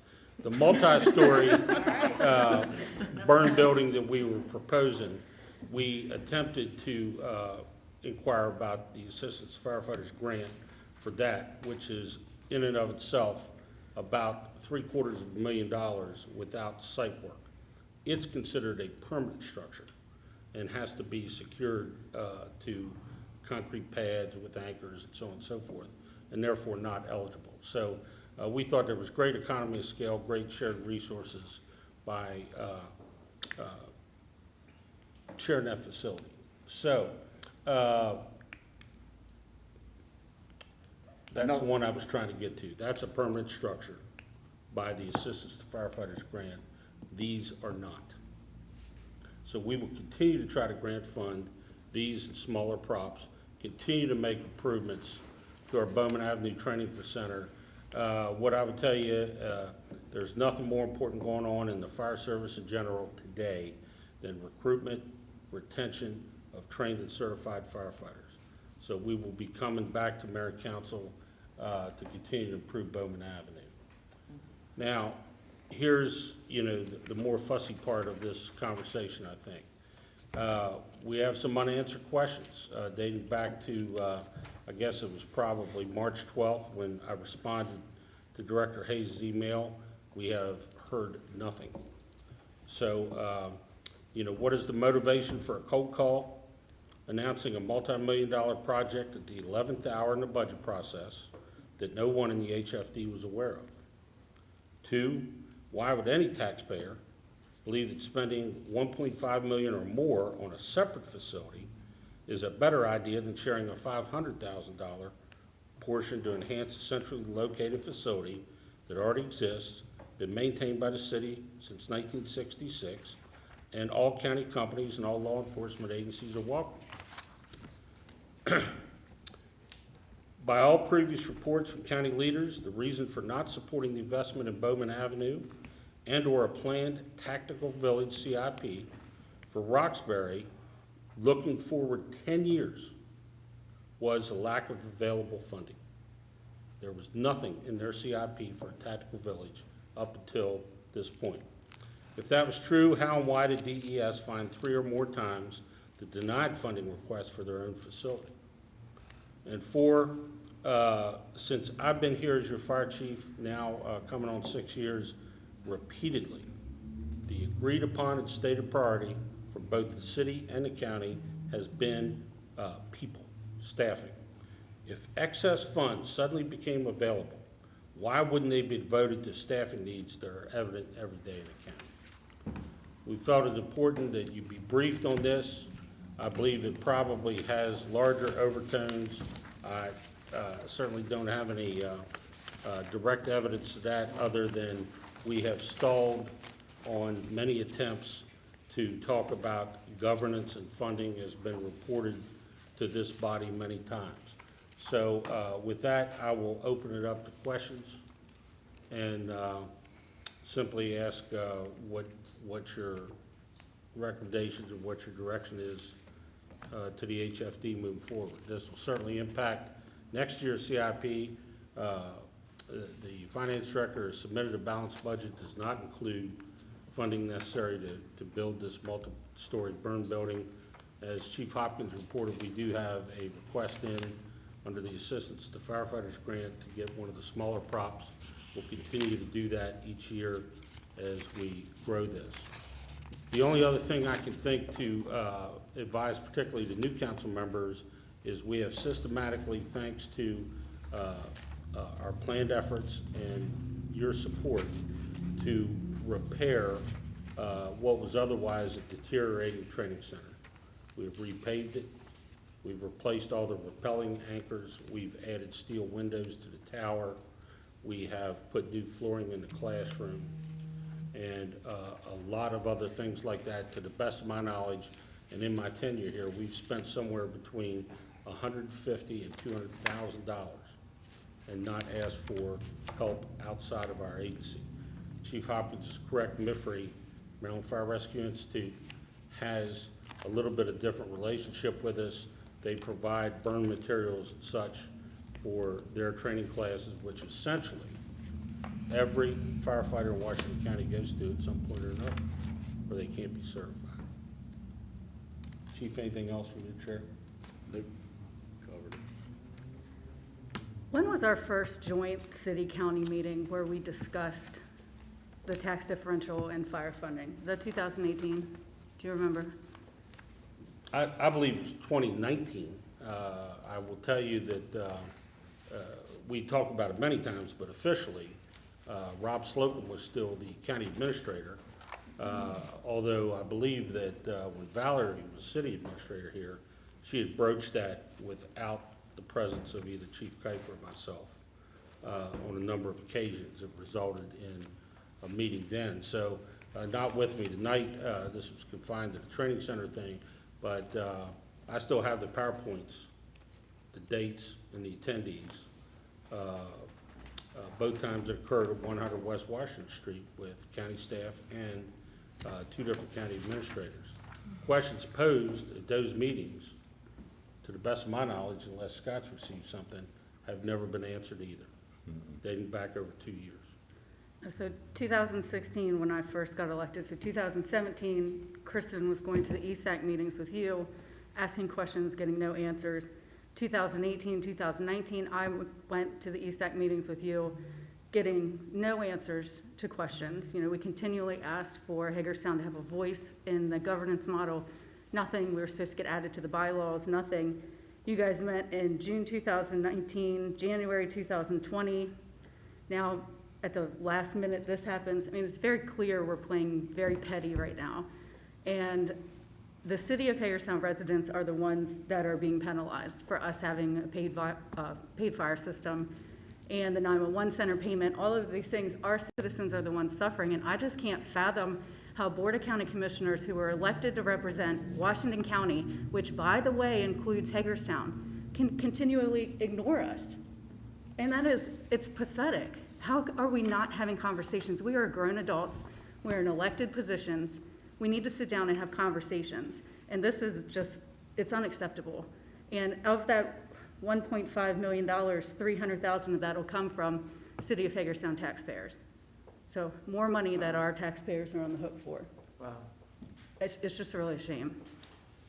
The part I find unacceptable as a director for this mayor and council is the fact that we're just consistently ignored. It's not that we get an answer we don't want to hear. We don't get it. You don't get any answer, right? And we 100%. don't even get a conversation about it. I find that unacceptable from any group of political leaders. I certainly have never experienced that here. You know, I believe it's a boss's job to bring problems forward. I think we've done that, but we're against the wall here, and I think, as I reported several weeks ago, the county on all these issues, particularly funding and governance, which we quickly identified were the two highest priorities, is going black. I don't know what to do next without really strong political intervention. Observation, you know, for whatever reason, I've talked to communications director about this. When Chief Kleck and I were here, reporting on an annual update to a 5-year plan that has great implications financially and strategically to the community. Every other single item that was presented at that mayor and council meeting has been covered in the press and the media outlets, except the strategic plan update and some of these fussier conversations about funding the government, our governance. So I share Madam Mayor's frustration. I believe Councilmember Aylshire has the same frustrations when they were attending ESAC. We stopped attending about 1.5 years ago because nothing, and I mean nothing, has gotten done on either issue in the last 5 years. So I don't know what our next steps could be. My request this evening is to make sure that we have a plan to continue to fund what we need to do to deliver a world-class fire department to our citizens. We share those resources freely across the city-county line as recently as last night. Which we had command of, correct? Initially. Fire in the county. Initially. The volunteer company officer, when he arrived, joined us, which is what we want to see happen.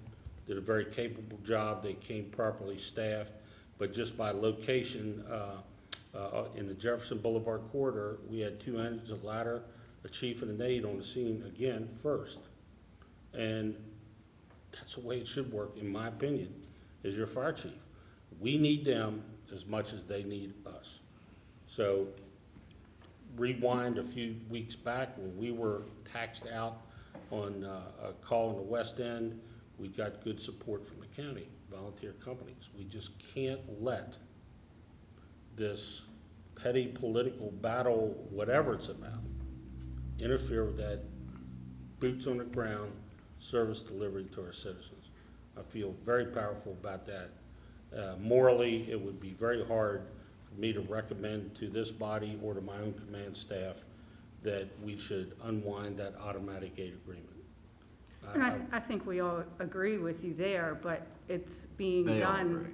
on our taxpayers' dollars. Well, he doesn't, yeah. I'm but- torn, yeah. Yeah, but we're the ones paying for it. And I think if city residents really understood just how much of their money was going where, it goes the bigger picture of the tax differential, of our volunteers not being funded properly. All of this comes back on the city of Hagerstown taxpayer. I think it's important to point out to city residents that are also county residents, that are also county taxpayers, some very basic facts.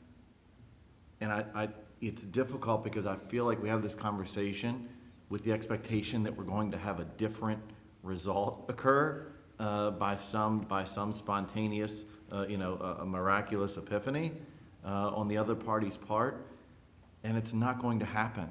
When I was, and let me just preface this by saying, I was around when we discussed the 911 center. I remember sitting in the Burhan's room with various city and county counterparts discussing that agreement. So folks that are commenting on it that may have been in office at time that didn't participate in those conversations are commenting, on speculative conversations that they didn't attend. And so, but beyond that, when we discussed then tax differential, I can recall very succinctly at the time being the only commissioner that wanted to break it over 2 years to give municipalities the ability to sort of absorb that process, and also to include fire as part of that differential, and the response at that time, the county's position, which I did not agree with even at that time, was that if the city wants to provide a level of fire service above and beyond what we provide countywide, then that's on them. We don't need to provide that differential. Not recognizing that a good bit of their volunteer capability comes because we have a robust paid staff that devotes their time to those other dual sort of dedicated operations. And so I applaud those folks for that. But those are some of the realities. And then I think it's important to point out, I didn't ask to be on ESAC in 2015, all right? They asked me to be on that committee, and at the first sign of me saying, look, this infighting has to end, and we need to have a serious conversation about devoting some of the county property tax to fire service, rather than fighting over the donation amount that comes from the county coffers. I made it about 4 meetings before folks on that ESAC committee went to the county attorney and secured a county attorney's opinion that ESAC committee could use to say, look, if you're an ex officio member, you're not allowed to speak unless you're spoken to. Now, they didn't say that was for me, and that's fine. And I believe at that meeting in Morgansville, I said thank you. Director of both of us. I said thanks, I appreciated the 4 months experience on this committee, it's been great. But I have other things to do, and that's exactly what I said at that meeting. And then we fast forward to 2016, and I feel like I'm sitting with a different party now, and I present this information to the county and say, look,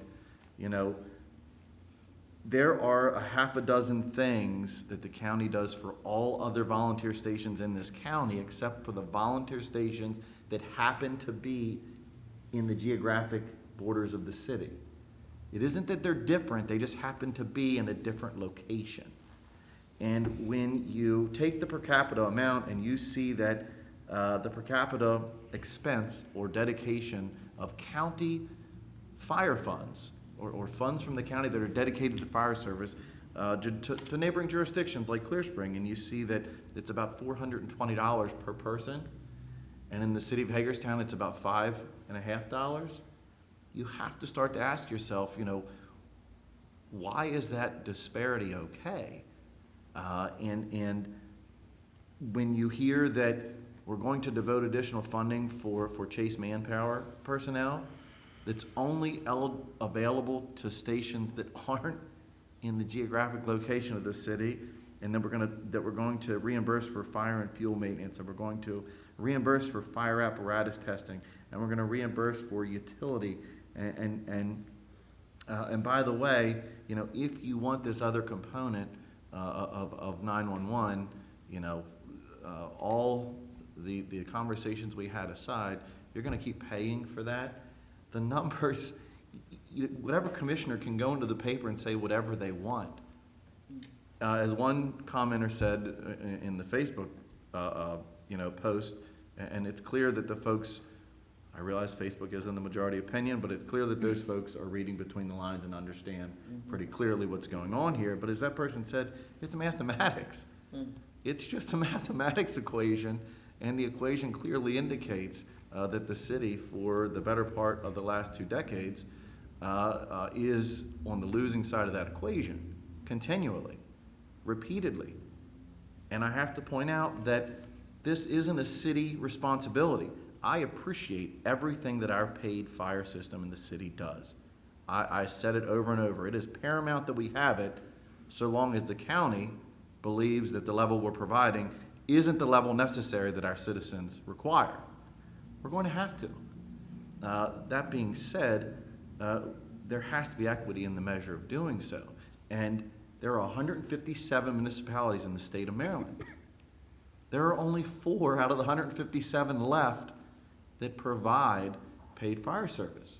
And Hagerstown is the only municipality in the state of Maryland of the 4 that are left of the 157 that don't receive any set-off for the service it provides that clearly subsidizes and benefits the county citizen outside of those geographic boundaries. And at the same time, not only do we not get a set-off for providing that service and for having that manpower readily available to volunteer at those other stations, we're actually charged more. And not only are we charged more by the tune of hundreds of thousands, we actually, our volunteer stations, which are just simply supposed to be 5 or 6 of the same other 27 stations in this county, they get a half a dozen other things less than other stations. And a prime example is the allotment that comes from the amount of money that the county identifies as the donation, which it donates to the Volunteer Association. It splits it up 27 ways, right? Except that the 5 or 6 stations that are in the city, they get to split that 40,000, I think it's 45,000 apiece. Meanwhile, other communities, like Boonesboro, have a station in Boonesboro and a substation further from Boonesboro to assist with South County, and I get that. I think it's necessary. But they get the full allotment twice, where we have to split up one allotment 6 ways. I mean, the numbers just don't add up. And people can argue and say what they want, but the politics aside, the mathematics are as plain as day. They just don't add up to the favor of the city, to the equitable favor of the city resident that is a county taxpayer. Well, I'm pretty sure that nobody, even city residents, don't care that city residents get more than what county residents should get. And you use the word, and it's equity. That's all. We just be fair and equitable about what's happening. I mean, what's happening here is that city taxpayers, myself and everybody who lives in the city, pay to the 911 center through the general fund of the county roughly $1.2 million. And the county general fund contribution to the 911 center is a total of $4.2 million. So, I mean, we're paying in to the 911 center roughly 26% of the cost to run that center. And then we're giving them $405,000 more. We also, every single citizen pays on their phone bill. Yes, every single one does, correct. And it's funny, and what people who, and I'll relate to the same Facebook post that Kristen did, people say, well, just take over your own again, your own dispatching. And I'm like, wait a minute. No, that's not the law. The law says that the county shall have in operation a 911 system. That's what the law says. And the law says that services available through a 911 system shall include police, firefighting, and emergency ambulance services. The county, Washington County, has that responsibility for all its county citizens, which we are part of. Now, granted, I'm all in for my tax dollars that I pay the county to help fund 911. 100%. I am not all in that we fund 911 and then we have to send them $405,000 more dollars of city taxpayer money.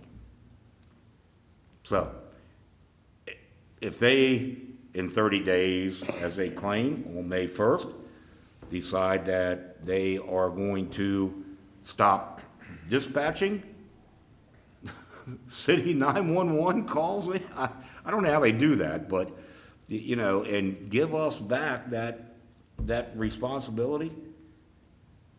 I mean, our citizens are the ones who are gonna suffer. I would remind everybody listening too, that the PSAP is an acronym for Public Safety Access Point.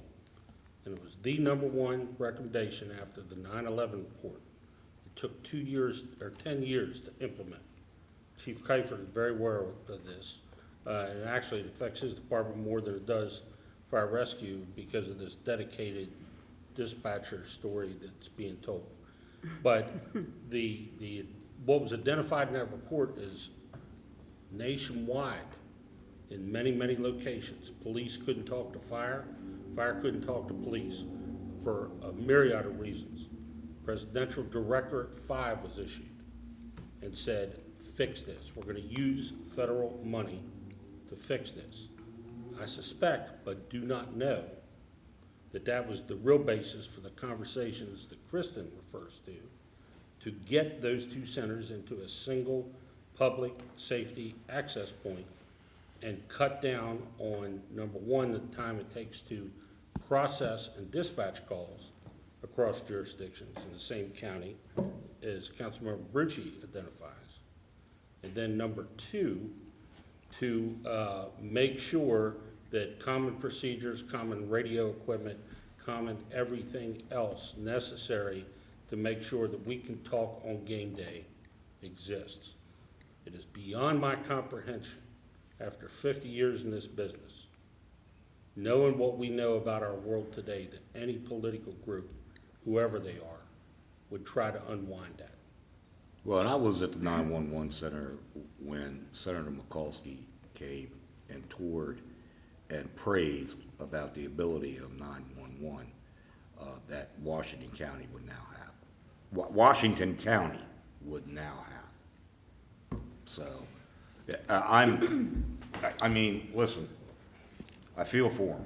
I do, that they're, you know, they're $405,000 short after our citizens pay close to $1.2 million into the 911 center.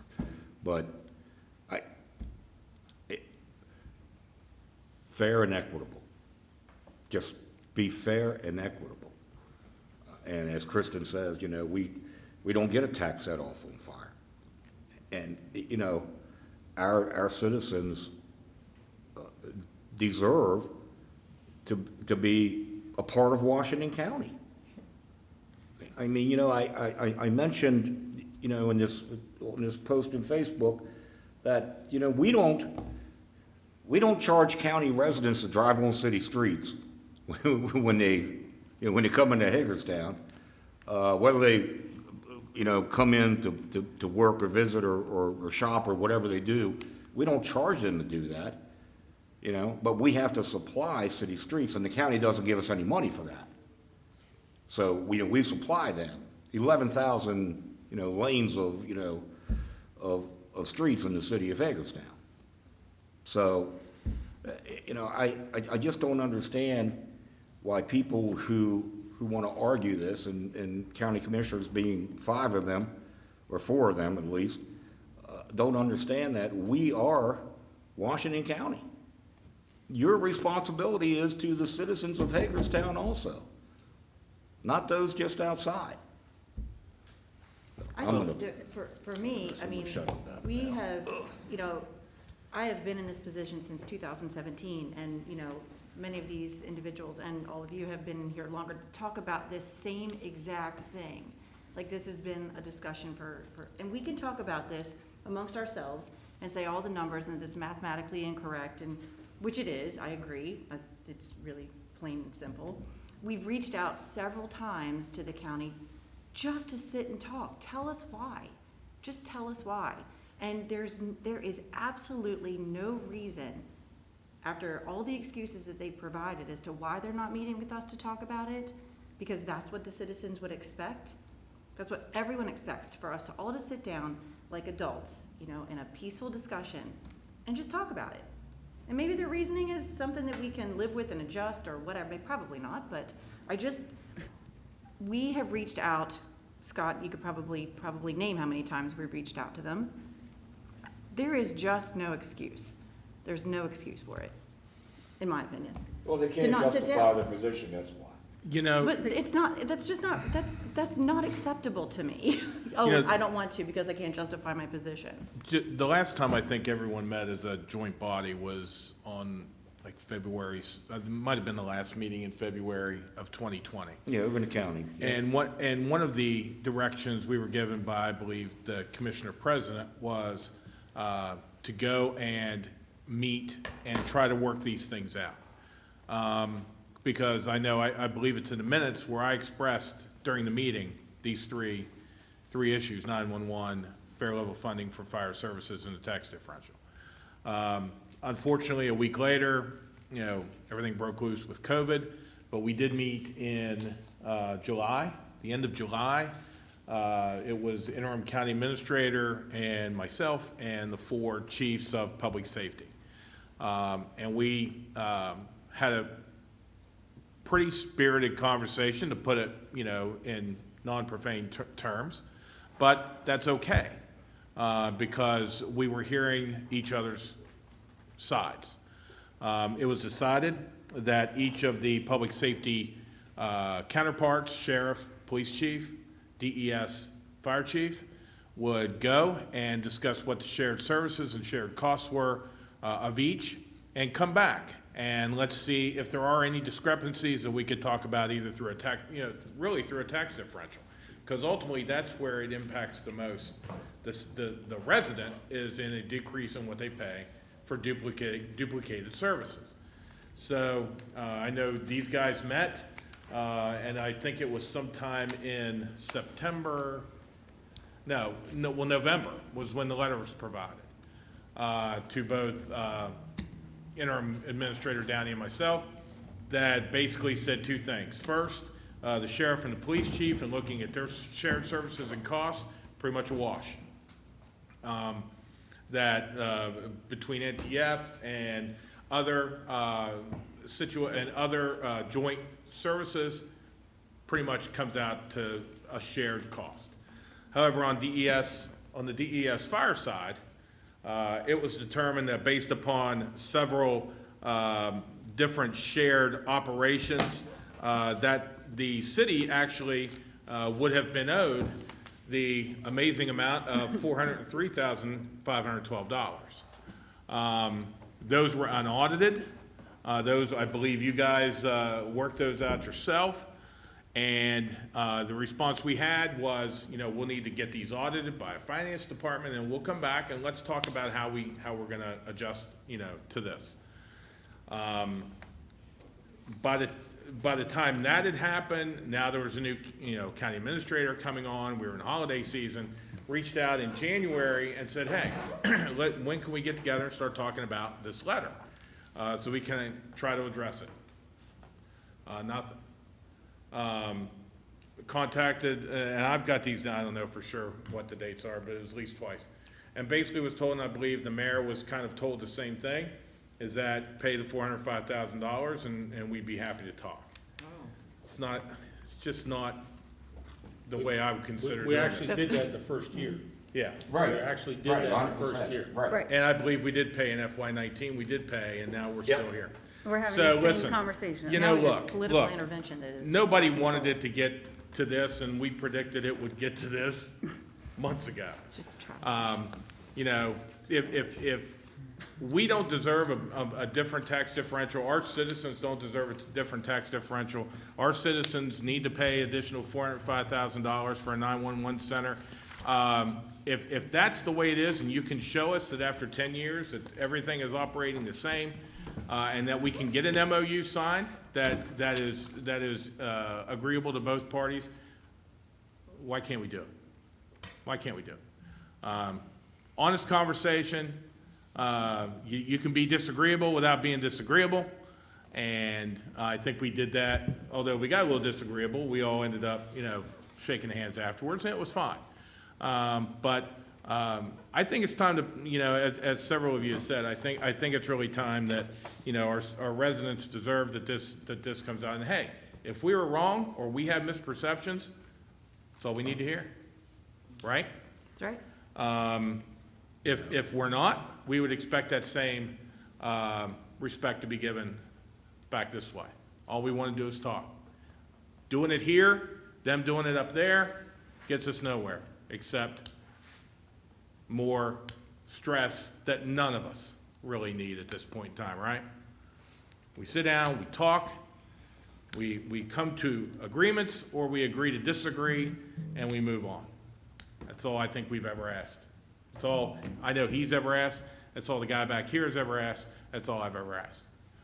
We were making, I think, some good progress with County Administrator Slocum, and then he left the scene.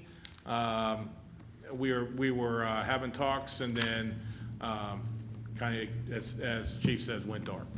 And we just want to talk. That's all. So what does a strong political intervention look like? Because I feel bullied, and and I'm new here, but I feel like we're being bullied.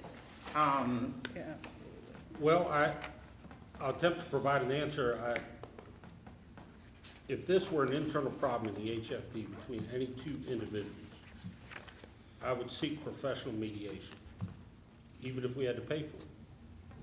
It's obvious that we're so polarized on whatever the issue is. If it's as small as fire rescue, and that's the issue, it ought to be relatively easily handled.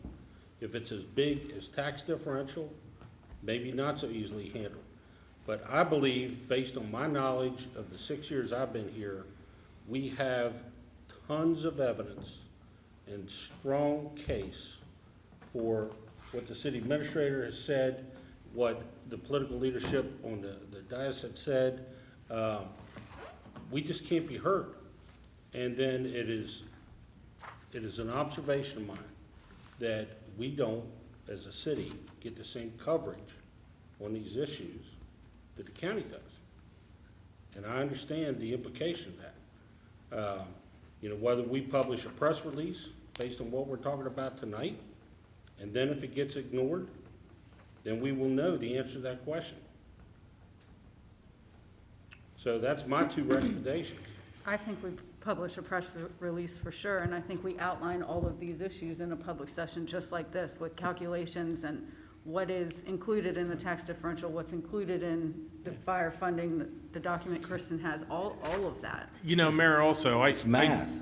I stated the first time back in February a year ago, most counties in this state will have a joint meeting, city-county meeting, to talk about tax differential every year. In fact, it's in Comar, and I believe Frederick County is one that has the Comar requirement that be done every year to explain the tax differential. Difference is, Frederick County, each municipality is judged on a tax differential on their own merit. Here, everybody gets the same Some are differential. shall and some are may. Excuse me? Some counties are shall and some counties are Right. may. But it's still, every year, that discussion is had. We haven't had one of those since I don't know, Michelle, you still here? Can't see you behind me. I don't know when the last time was we had one of those, We didn't where the have tax one. differential. We didn't have one. In 2010, the county said, here's your differential. Yeah. I mean, there And you have wasn't a 6 months discussion to about it. implement. Here it is. There wasn't a discussion about, how they got there. Okay, did we incorporate everything? Did we incorporate planning and zoning and, permits and inspections and, did we incorporate all that? Well, God knows nobody knows, because I don't think anybody actually has a formula for it. But they just said, here you go. Your differential is now, was it 11.5 cents. 11.5 cents? 12.5. 12.5. Okay, cool. Same thing as Boone's Bar, Clear Spring, Williamsport, everybody else, right? who don't offer those services. Right, and there's no denying that we offer more services, and, I mean, no offense to Sure. Keedysville, but. No, I no, mean, none it's none apples and- whatsoever. Well, I think they're and- right It's not not to. offensive, it's facts. As we tried to do, there was a 2x2 request that was denied. That's right. We've had multiple asks for meetings, whether staff and electeds, so that we can get both groups in the room. Nothing. We'll meet anytime, any place, anywhere, whoever you want to be there, as long as it's not three of you in the same room. We'll meet anytime, any place, anywhere. I think and you ought to have it meet if stalled. there's three of you, and I think the press should be invited. And that's fine, if that's how you with want that to too. do it, Let the that's how you press want to hear do it. We it. could do it on Zoom. We I could mean, do it right, we have to we meet in could sit in this person. room and do it, it doesn't matter. No. We don't have any reason to not be as transparent as Exactly. absolutely That's possible, and that's what one we're thing that elected to this do. group has always preached, so, even before in the last administration.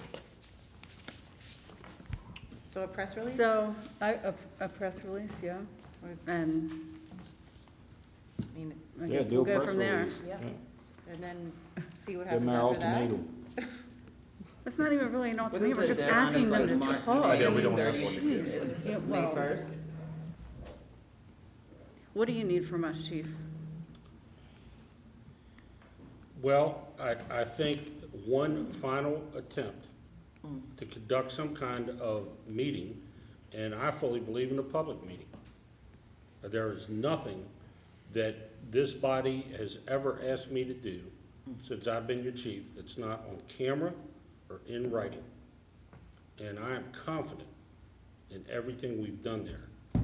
I'm not sure what that looks like on the other side of the aisle. And that's not a shot, it's just my observation. If somebody asked me today what the final plan is in DES to hire and staff stations, I simply don't know, and I don't believe my staff knows. It directly impacts the city. In fact, And in the city, every the other conversation citizens. that we have had about that, the county fully relies on the 16 on-duty people in the 6 city fire stations as part of their regional plan that, to the best of my knowledge, is nowhere in writing.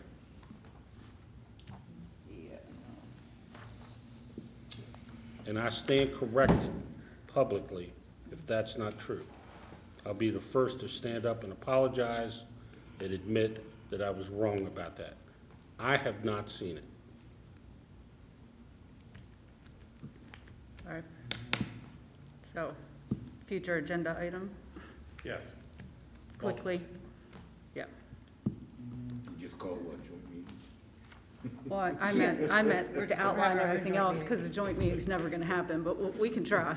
We can try. We'll invite them to the joint meeting. Yes. With- We'll with- schedule a joint meeting if they With a come. near-term sunset date based on the demand that was made in the newspaper yesterday. Yeah, All right. well, gotta go I hard. guess we'll get with Thank you, this. guys. Thank you. Thank you. We'll take a break. I mean, it Yeah, has to go. we're gonna take a break.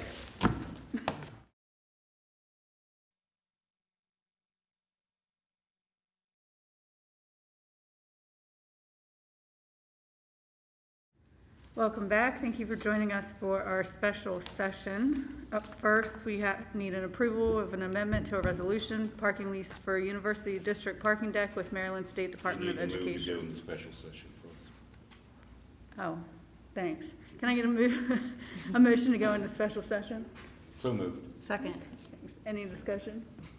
All in favor? Aye. Any opposed? Okay, now approval of an amendment to a resolution, parking lease for University District parking deck with the Maryland State Department of Education Division of Rehabilitation Services. Madam Mayor, hereby move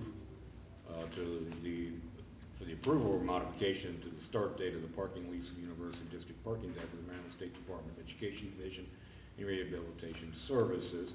Resolution R-21-07 was passed to approve a parking lease agreement between the City of Hagerstown and the State of Maryland for the rental of 7 parking spaces in University District parking deck for the use by the Maryland State Department of Education Division of Rehabilitation Services on March 23rd, 2021, with a start date of April 1, 2021. The State of Maryland has informed the city that the state's Board of Public Works cannot convene to approve the agreement by April 1, 2021. Therefore, the state has requested a new start date for the lease of June 1st, 2021. Hereby move for approval to change the start date of said lease from April 1, 2021 to June 1, 2021. All the terms and conditions of said lease will remain as previously approved. Second. Any discussion? All in favor? Aye. Any opposed? Motion carries. Next up, we have a public hearing, the expansion of the Hagerstown, Washington County Enterprise Zone.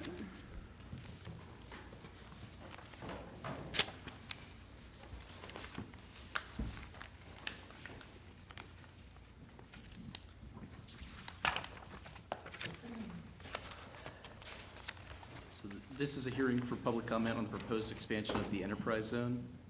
I'd like to enter for the record reference of certification of legal notice advertisement of this hearing was publicly advertised on March 23rd and March 30th and has been provided with the memo for the file. The enterprise zone is an expansion. The enterprise zone expansion is a joint application to Maryland Department of Commerce by Washington County and the city of Hagerstown. The enterprise zone provides property tax credits for construction and rehabilitation investments and provides income tax credits for job creation. The enterprise zone was established in Hagerstown and Washington County, December 14th, 1992 by the city and county, and has had two subsequent renewals in 2002 and 2012. Expansion of the zone will focus on Census Tract 10.01. The expansion will enable the city and the county to better market this area for economic development. And the enterprise zone is up for renewal and in this designation in late December 2022.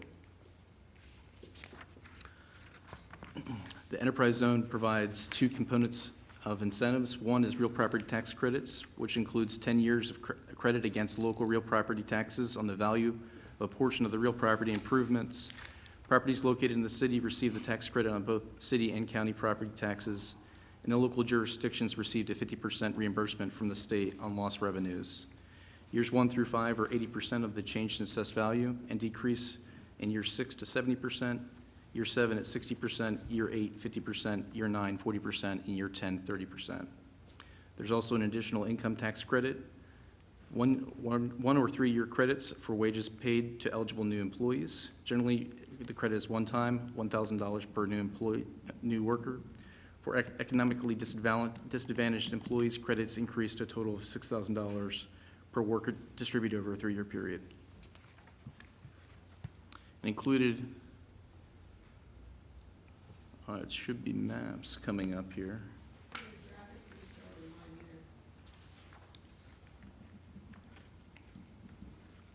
Well, included in the packet are the expansion areas, including Sweeney Drive and Virginia Avenue, as well as Oak Ridge, focusing on industrial general in the city, on Sweeney and Virginia, and then on the highway interchange for Oak Ridge.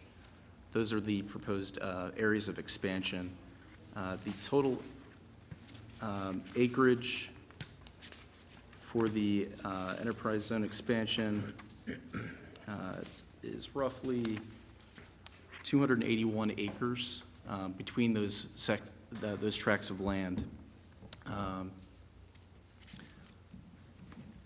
This is again a joint application between the city and the city and the county. Apologize, these maps aren't showing. The mayor and council typically will leave the record open for 10 days following the hearing to accept additional written comment. Comments can be forwarded via email to staff at councilcomments@hagerstownmd.org. And staff plans to return to mayor and council on April 20th to discuss the testimony provided and introduce a resolution to amend the enterprise zone area. If a resolution is approved, it will be submitted to Maryland Department of Commerce as part of a joint application with Washington County. And Maryland Department of Commerce will review the application to expand the zone and make the final determination on any added areas. additional information, so if you have any questions, my contact information is there. I'm Doug Reeser. I'm the Business Development Specialist at the city. I'm at extension 141 for the city's phone number, and my email address is dreeser@hagerstownmd.org.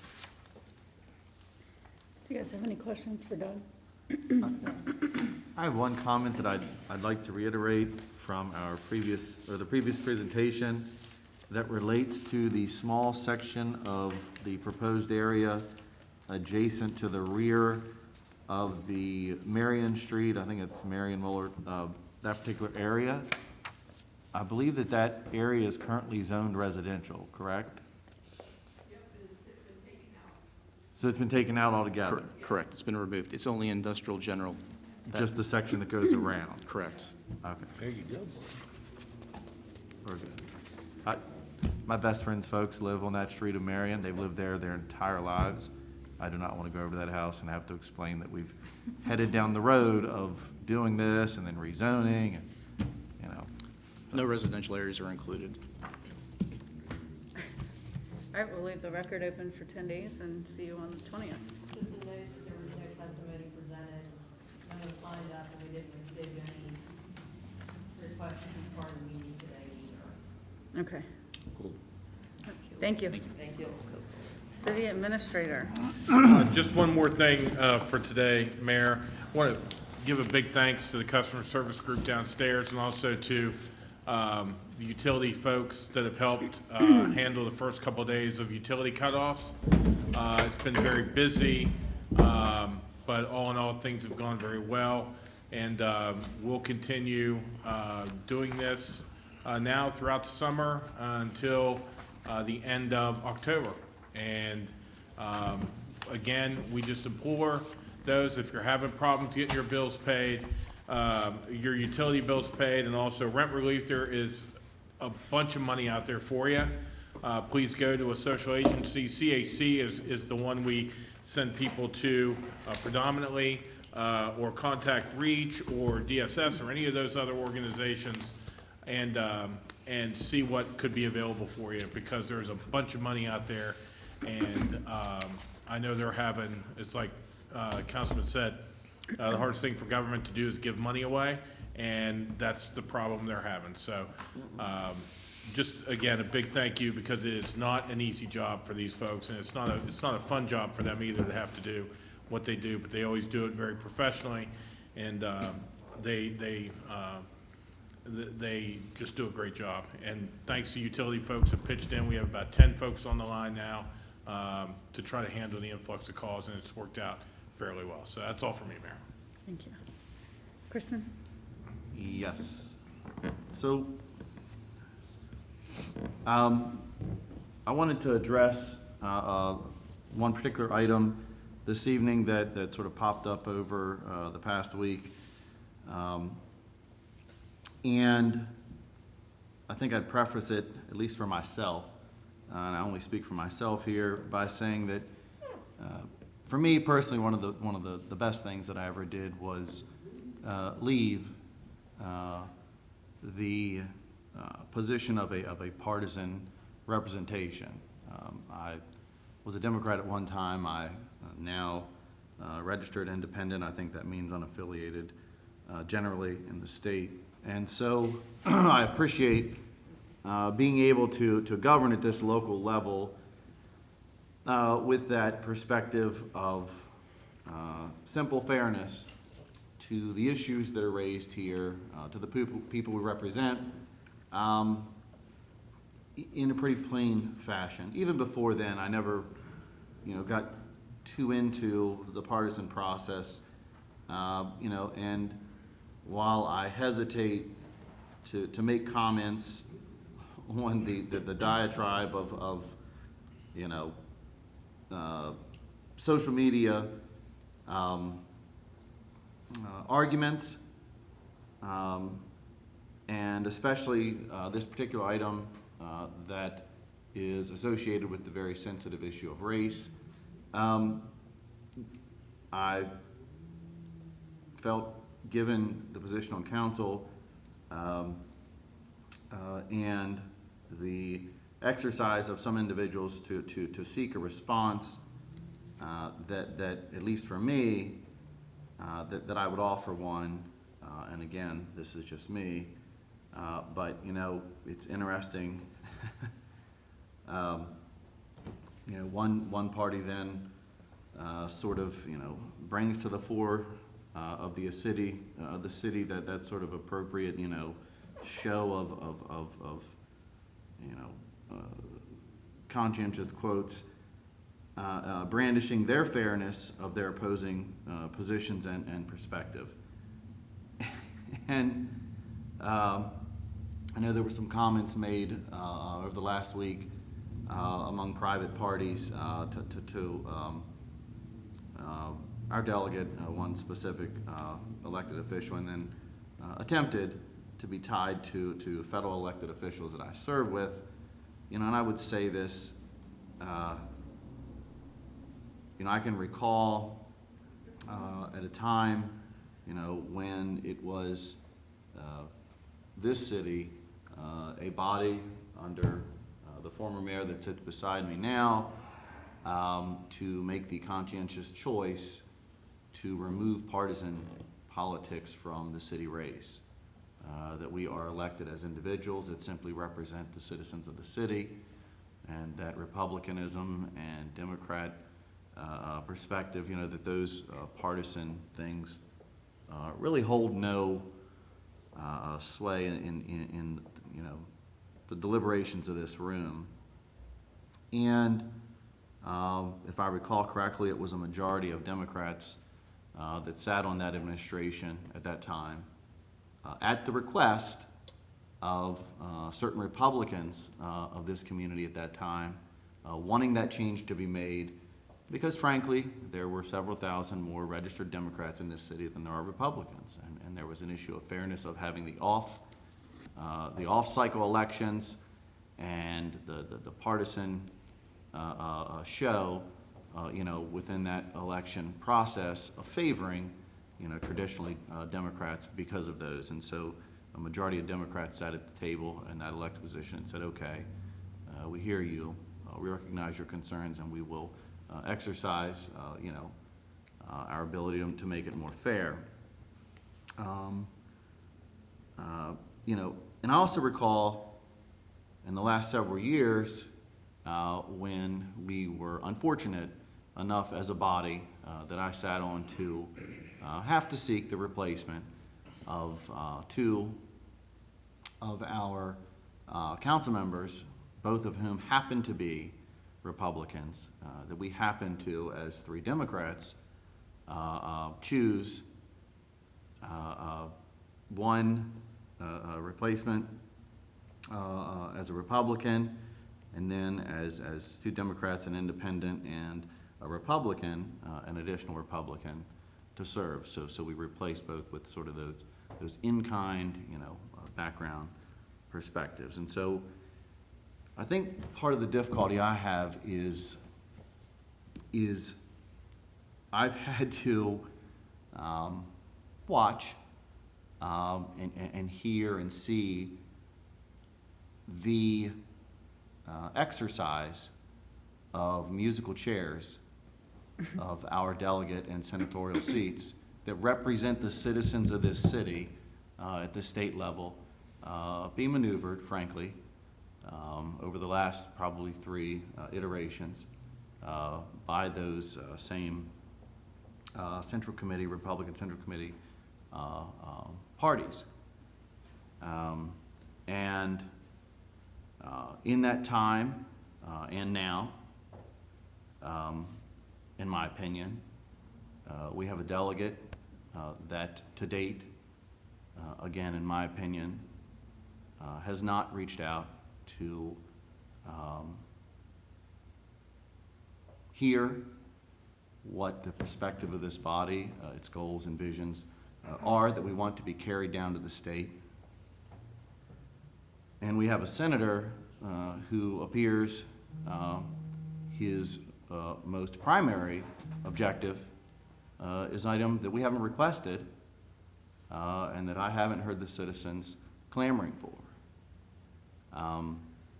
And that's the communication we receive, at least this new administration and before. And so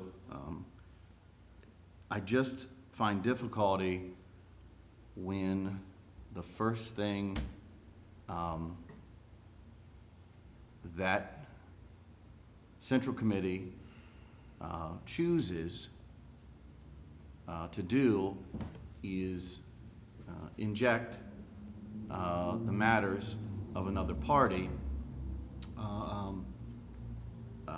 that took a perspective that I don't agree with on a matter that wasn't affiliated with individuals in this room who I can say without a doubt, just in the short time I've known some and in the longer time I've known others, are some of the most inclusive people I've met, and that I like the fact of having, in that nonpartisan perspective, representing all of the citizens of the city.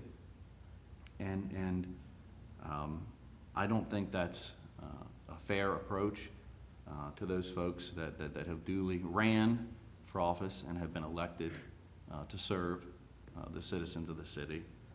And I know that you're probably looking for the response from those fellow folks here that happen to be Democrats, but in the event that you were seeking a response from the body and the members in general, that would be mine. Thank you. Second. Tara. So I'm actually taking my mask off for this for once, so sorry. Don't attack me, guys, in the comments. But this is going to be, my earring is stuck. Did I do that? Sorry. Okay. There you go. So this is my last time speaking on this matter. As what Kristen alluded to, there was a situation that happened, I believe probably early last week and followed up with this weekend. I made an official statement on my council page on Friday about the situation, and it boiled down to a former campaign manager of mine made some very insensitive and racist comments to Delegate Champ via Facebook in the comment section. I was not a part of the conversation. I had no involvement in the conversation. I didn't even know about it. I don't even know when the original comments took place. I was just aware of the situation because my name was brought up. It was tagged in many Facebook posts asking for me to apologize, asking me to resign, and it's not fair to target me in the situation because I had no involvement. Now, what was clear in those communications that was screenshotted to me, because I didn't see the originals, is that my former campaign manager was asking questions and wanted to know why Delegate Chan voted the way she has in the past on certain agenda items. What needs to be clear for everyone is that it's okay to challenge your elected officials. It's okay to ask questions. It's okay to reach out, but it has to be a respectful manner. It has to be communicated in a respectful way, not to target anyone's race, gender, nationality, religion, etc. But you can challenge, and that's what our job is, to answer your questions. We were voted, many of us was voted to represent the city of Hagerstown and Hagerstown. So we're okay with answering those questions. Now, on the flip side, I feel as though I was targeted in response to what someone else has said to someone else.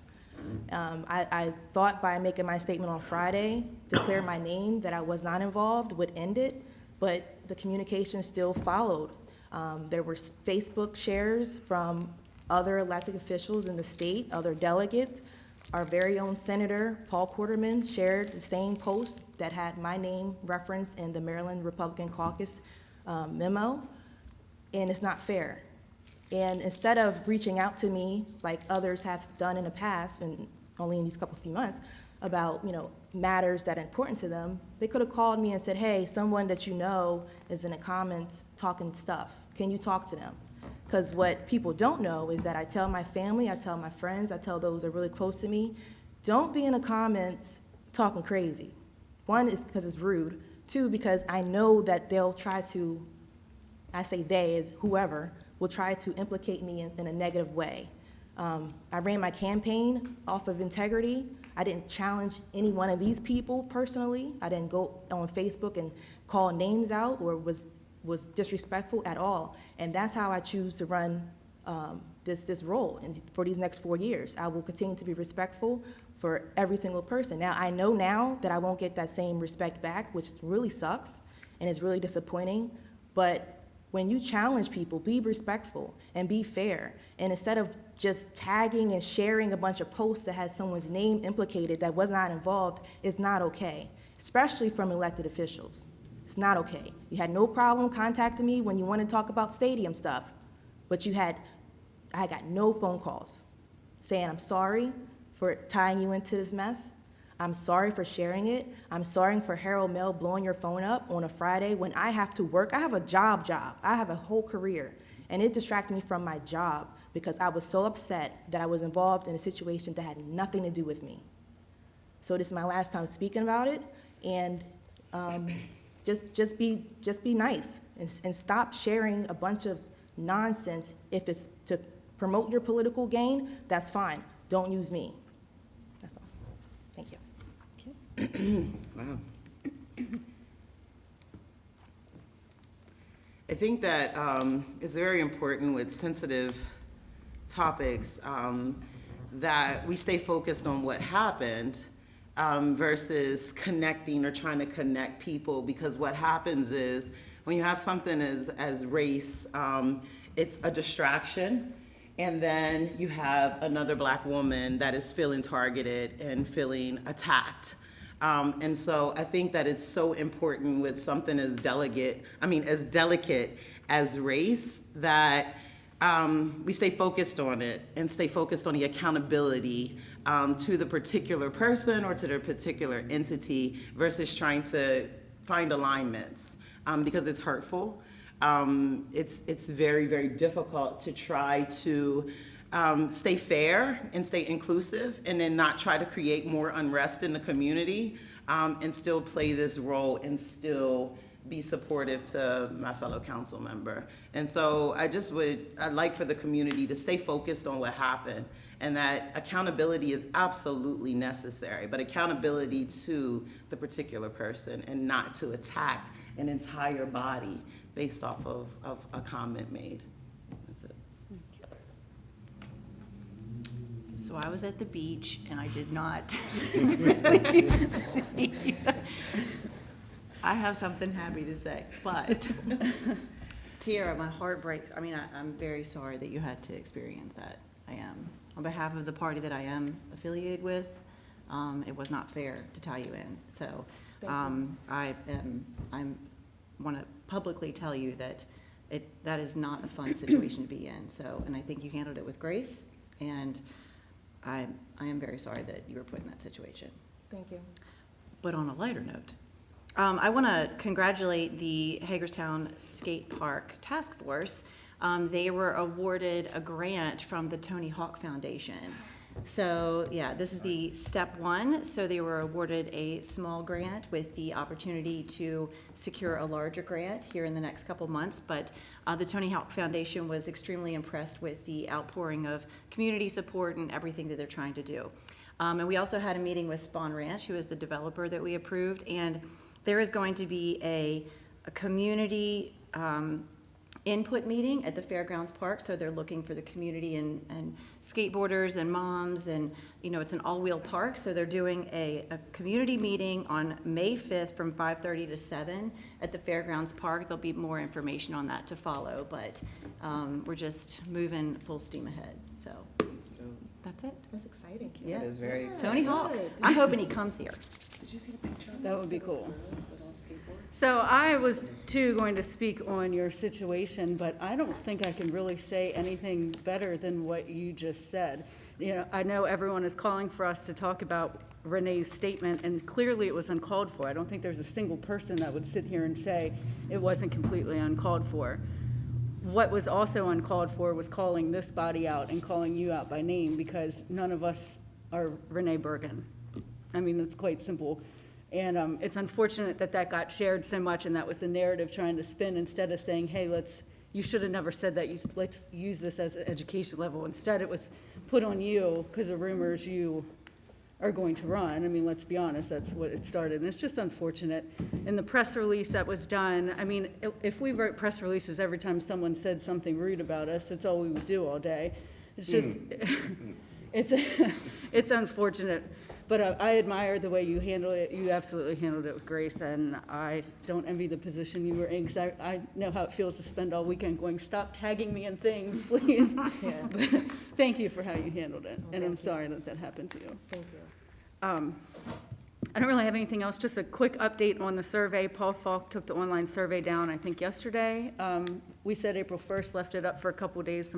Some results were still coming in, so we'll have all that probably in the next week or two, and then I'd like to schedule our strategic planning meeting as soon as possible.